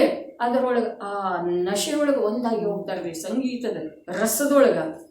ಬರೀ 12 ಸ್ವರ, ಬರೀ 12. ಸರಿ, ಇಲ್ಲಿ ದೃಷ್ಟಾಂತದ ಕೊಟ್ಟದ್ದಿದೆ. ಇಲ್ಲಿ ಯಾವಾಗ ನಮ್ದು ನಿಮ್ದು ಸಂಯೋಗ ದಿನನಿತ್ಯ ಆಗ್ತಿದೆ ಅಂದಮೇಲೆ ಯಾವಾಗ ಅದರದ್ದು ವಿಶೇಷ ವಿವರಣೆ ಬರ್ತಿದ್ದೀರಿ ಸ್ವಕಾಲಕ್ಕೆ. ಇಷ್ಟ ಹೇಳೋದಿತ್ತು. ಇವಾಗ 12 ಸ್ವರದ ಮೇಲೆ ಅನೇಕ ಸಂಗೀತಕಾರರಾದರು. ತಮ್ಮ ಜೀವನದೊಳಗೆ ಅನೇಕ ಸಾಧನೆ ಮಾಡಿದರು. ಕ್ಷಣಿಕ ತೃಪ್ತಿಯನ್ನು ಪಡೆದರು, ಆದರೂ ಅತೃಪ್ತನ ಉಳಿದ್ರಿ. ಅಗಾಧ ವಿದ್ಯೆ ರೀ ಅದ. ಕ್ಷಣಿಕ ತೃಪ್ತಿಯನ್ನು ಪಡೆದರು, 3 ಲೋಕದ ವೈಭವ ಎಲ್ಲ ಸಿಕ್ಕಷ್ಟು ತೃಪ್ತ ಆದರ್ರಿ. ಕೊನೆಗೆ ಅತೃಪ್ತನ ಉಳಿದ್ರಿ. ಯಾಕೆ ಅಂತಂದ್ರೆ ಅದರ ಸಾಧನೆ ಮುಗಿಲೇ ಇಲ್ರಿ. ಸುಧಾತಾಯಿ ಮುಗಿಲೇ ಇಲ್ಲ. ಹೇಳಿದ್ದೀನಲ್ಲ, ಬಾಯಿ ಗಂಧರ್ವನ ಮಾತು ಕೆಳಗೆ ಹೇಳಿದ್ದೀನಲ್ಲ. ಬರೀ ಒಂದು ಕೋಮಲ್ ನೀ 4 ಸ್ವರ ಕೆಳಗೆ ಬರ್ತಾವ ಅಂತ ಹೇಳ್ತಲ್ಲ, ರೇ ಗ ಧ ನಿ, ಅವು ಶುದ್ಧ ಅನ್ನೋದವು ಮತ್ತು ಕೋಮಲ್ ಅನ್ನೋದವ್ರಿ. ಮ ಏನಿದೆ ಅದು ಶುದ್ಧ ಇದೆ ಮತ್ತು ತೀವ್ರ ಇದೆ ರೀ. ಹೀಗಾಗಿ ಅವು 5 ಸ್ವರ 2 ಪಾತ್ರ ವಹಿಸ್ತಾವ, 2 ಆದು ರೀ ಅದರಲ್ಲಿ. ಹೀಗಾಗಿ 12 ಸ್ವರ ಅದು ರೀ. ಆ ಓರ್ವ ಗಾಯಕ ಒಂದು ಸಾಲು ಇರ್ತೈತ್ರಿ. ಸಂಗೀತದ ಅಭ್ಯಾಸ ಮಾಡುವ ವೇಳೆದೊಳಗ ನಮ್ಮ ಹಾಡುಗತ್ಲೆ 5-6 ಪದ್ಯ ಇರುವುದಿಲ್ರಿ, 2 ಇರ್ತಾವ. ಏನಂತಾರ್ರಿ ಅವಕ್ಕ? ಆರೋಹ ಅವ್ರ ಅಲ್ರಿ, ಪದ್ಯ 2 ಇರ್ತಾವಲ್ಲ, ಅದಕ್ಕೇನಂತಾರ? ಅಂತರ ಮುಖಡ.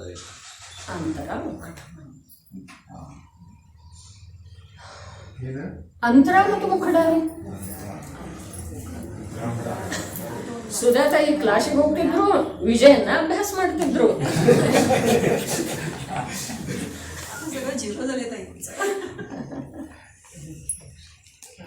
ಒಂದು ಅಂತರ ಇರ್ತಿದ್ರಿ. ನಮ್ಮ ಭಾಷೆ ಒಳಗೆ ಹೇಳ್ಬೇಕಾದ್ರೆ ಒಂದು ಪಲ್ಲವಿ ಒಂದು ಪದ್ಯ. ಒಂದು ಪಲ್ಲವಿ ಏನೈತಿ ಅದಕ್ಕೆ ಮುಖಡ ಅಂತ, ಮುಂದಿನ ಏನೈತಿ ಅದಕ್ಕೆ ಪದ್ಯ. ಅಂತರ ಅರ್ಥಾತ್ ಒಂದೇ ರೀ. ಆ ಮುಖಡನ ಎಷ್ಟು ಸಾರಿ ಹಾಡ್ತಿದ್ರ ಅವ್ರ ಅಂತಂದ್ರೆ ಅದನ್ನ ಮತ್ತ ಆ ಒಂದು ರಾಗದೊಳಗ 12 ಸ್ವರ ಏನಿರುದಿಲ್ರಿ, ಸಂಪೂರ್ಣ ಸ್ವರ ಐತ್ರಿ, ಯಮನ ಅದಾವು ಇಲ್ಲ ಅಂತಲ್ಲ. ಆದ್ರೆ ಕೆಲವೊಂದ 5 ಇರ್ತಾವ, 6 ಇರ್ತಾವ, 7 ಇರ್ತಾವ, 10 ಇರ್ತಾವ. ಅಷ್ಟ ಸ್ವರದೊಳಗ ಒಂದು ಮುಖಡ ಹಾಡ್ತಿರ್ತಾರಲ್ಲ ಅವ್ರ, ಒಂದು ಪಲ್ಲವಿ ಅದರದ ಮೇಲಿನ ಸಾಲ ಹಾಡ್ತಿರ್ತಾರಲ್ಲ, ಅವೇ ಸ್ವರಗಳನ್ನು ವಿವಿಧ ರೂಪದಿಂದ ಅದು ಜೋಡಣೆ ಮಾಡಿ ಹಾಡ್ತಾರೆ. ಹಾಗಾದ್ರೆ ಒಬ್ಬ ಗಾಯಕ ಒಂದು ರಾಗ ಹಾಡ್ತಿದ್ದ, ಅದರೊಳಗೆ ಕೋಮಲ್ನಿ ಎಷ್ಟು ಬಾರಿ ಎಷ್ಟು ಪ್ರಕಾರದಿಂದ ಹಾಡಿದನೋ ಅದು ಕೋಮಲ್ನಿ ಕರೆಕ್ಟ್ ಹತ್ತತಿತ್ತಂತ್ರಿ. ಅದನ್ನು ಇವು ಸಂಗೀತದ ವಿದ್ವಾಂಸ ಬಾಲಗಂಧರ್ವ ಅಂತ ಹೇಳಿದ್ದಾರೆ. ಕುಮಾರ ಗಂಧರ್ವನು ಅಂತಾರೋ ಬಾಲಗಂಧರ್ವನು ಅಂತಾರೋ. ಅವ ಕೇಳಿ ಆನಂದ ಪಡ್ತಿದ್ದ. ಇನ್ನು ಆ ಸಂಗೀತಕಾರ ಯಾವ ಹಾಡ್ತಿದ್ದಲ್ಲ ಅವನ ಮೂಲ ಕಚೇರಿ ಇರಲಿಲ್ಲ ರೀ. ಅದ ಸಂಗೀತ ಕಚೇರಿ ಇವು ಶಬ್ದ ಸ್ವಲ್ಪ ಈ ಆಗಮದಲ್ಲಿ ಬರೋ ಶಬ್ದ ಅಲ್ರಿ ಇವ. ಸಂಗೀತ ಕಚೇರಿ ಬೇರೆ ಗಾಯಕಂದಿರ್ತಾರೆ, ಅವ್ ಬರೋ ತನಕ ಇವ್ ಹಾಡ್ತಿದ್ದಾರೆ, ತಿಳಿತಾರೆ. ಆಮೇಲೆ ಅವ್ನು ಕೋಮಲ್ನಿ ಎಷ್ಟು ಸಾರಿ ಹಾಡಿದ್ರೂ ಅದು ಕರೆಕ್ಟ್ ಹತ್ತುತ್ತಿತ್ತಂತಾರೆ. ಅದೇನು ಅದರದ್ದೇ ನೀವು ಮಜಾ ತಗೋತಿದ್ರಲ್ಲ ನೀವು ಬಾಲಗಂಧರ್ವ. ಅವನ ಹಾಡು ಮುಗಿದ ಕೂಡಲೇ ಎದ್ದು ನಡೆದಂತ್ರಿ. ಇಲ್ರಿ ಇನ್ನು ಬರೋದೇ ಅವ್ರ ಮುಖ್ಯ ಗಾಯಕರು ಬರೋರಿದ್ದಾರೆ, ಬಂದಿದ್ದಾರೆ ಇನ್ನು ಅವ್ರದ್ದು ಶುರು ಆಗಿ ಬೇಡ, ನನಗಿದ ಆನಂದ ಸಾಕು, ಆ ನೀತಿನ ಆನಂದ ಇದೆ ಅದು ಸಾಕು. ಇದು ಲೌಕಿಕ ಕಲೆಯ ಮಾತಾಯ್ತ್ರಿ. ಇನ್ನು ನಮ್ಮ ಜಯಚಂದ್ ಛಾಬಡ ಹೇಳ್ತಾರೋ, ಕಲಾ 72 ಪುರುಷಕಿ ಯಾಮೇಗೋ ಸರ್ದಾರ್. ಒಂದು ಜೀವನೋಪಾಯ ಬರ್ಕಬೇಕು, ಒಂದು ಜೀವದ ಕಲ್ಯಾಣ ಮಾಡ್ಕೊಂಡ್ರೆ ಜೀವನೋಪಾಯ ಇದ್ದದಕ್ಕೆ ಸಾರ್ಥಕ ಕಲ್ಯಾಣ ಮಾಡ್ಕೊಳ್ಳಿ. ನೋಡ್ರಿ, ಅಂಗಡಿ ನಡೆಸೋದು, ವಿದ್ಯಾರ್ಜನೆ ಮಾಡೋದು, ಮನೆ ಕಟ್ಟೋದು, ಅಡುಗೆ ಮನೆಗೆ ಹೇಗೆ ಬೇಕಾಗೆಲ್ಲ ಪದಾರ್ಥಗಳ ಜೋಡಣೆ ಮಾಡಿಕೊಳ್ಳೋದು, ರುಚಿಕರವಾದಂಥ ಅಡುಗೆ ಮಾಡೋದು, ಎಲ್ಲರದು ಆರೋಗ್ಯ ಕೆಡದೇ ಇರುವಂಥ ಅಡುಗೆ ಮಾಡಿ ಹಾಕೋದು, ಇದು ಎಲ್ಲದರ ಹಿಂದೆ ಸಾರ್ಥಕತೆ ಒಂದೇ ಇದೆ, ಜೀವದ ಉದ್ಧಾರ. ಅದಿಲ್ದಿದ್ರೆ ಅದಕ್ಕೇನು ಬೆಲೆ ಇದೆ? ಜೀವನೋಪಾಯ ಮತ್ತು ಜೀವದ ಉದ್ಧಾರ ಏನು ಹೇಳಿದ್ರಲ್ಲ, ಆ ಜೀವನೋಪಾಯ ಏನಿದೆ ಜೀವದ ಉದ್ಧಾರ ಸಲುವಾಗಿ. ನಮ್ದು ಅದೇನು ಮೊನ್ನೆ ಸಮಯ ಸಾರದ ವೇಳೆ ಪುಣ್ಯ ಪಾಪದ ಮಾತಾಡೋದಿತ್ತು, ಆ ವೇಳೆದೊಳಗೆ ಹೇಳಿದ್ದೆ ನಾನು. ಎಲ್ಲ ಏನೇನು ಮಾಡೋದಿದೆ ಅದು ಎಲ್ಲವೂ ಆತ್ಮನ ಉದ್ಧಾರದ ಸಲುವಾಗಿ, ಅರ್ಥಾತ್ ನಾನು ಯಾರ ಇದನ್ನು ತಿಳಿಯುವ ಸಲುವಾಗಿ. ಅಂಗಡಿ ಯಾತಕ ನಡೆಸೋ, ಸಾಲಿ ಯಾತಕ ಕಲಿಯೋದು, ಆ ನನ್ನ ಮೂಲ ಕಾರ್ಯ ಇದೆಯಲ್ಲ, ಆ ಕಾರ್ಯದ ಸಲುವಾಗಿ ನನಗೊಂದು ನಿಶ್ಚಿಂತ ಜೀವನೋಪಾಯ ಸಿಗಬೇಕು. ಇದು ಧ್ಯೇಯನೇ ಇಲ್ಲರಿ ಸುಧಾತಾಯಿ, ಅದು ಮರ್ತು ಹೋಗ್ಬಿಟ್ಟಿದೆ. ಮನೆ ಯಾತಕ ಕಟ್ಟೋದು, ನಾ ಯಾವುದು ಕಾರ್ಯ ಮಾಡೋದಿದೆಯಲ್ಲ ಆ ಕಾರ್ಯದ ಸಲುವಾಗಿ ನನಗೆ ನಿಶ್ಚಿಂತತೆ ಸಿಗಬೇಕು. ಬಾಡಿಗೆ ಮನೆ ಇದ್ರೆ ಏನೇನದೆ ಅನೇಕ ಪ್ರಕಾರ, ಅನೇಕ ಪ್ರಕಾರ. ಮನೆ ಯಾತಕ್ಕೆ ಕಟ್ಟೋದು, ಧನ ಸಂಪಾದನೆ ಯಾತಕ್ಕೆ ಮಾಡೋದು, ವಿದ್ಯಾರ್ಜನೆ ಯಾವ್ದಕ್ಕೆ ಮಾಡೋದು, ಬಿಸಿನೆಸ್ ಯಾತಕ್ಕೆ ನಡೆಸೋದು, ಉದ್ಯೋಗಪತಿ ಯಾವ್ದಕ್ಕಾಗೋದು. ಆ ನನ್ನ ಕಾರ್ಯದ ಸಲುವಾಗಿ ಯಾವುದೋ ಒಂದು ಉದ್ಯಮ ಜೀವನೋಪಾಯಕ್ಕಾಗಿ ತಗೊಂಡ ನಾನು ಆ ಕಾರ್ಯ ಮಾಡುತ್ತೇನೆ.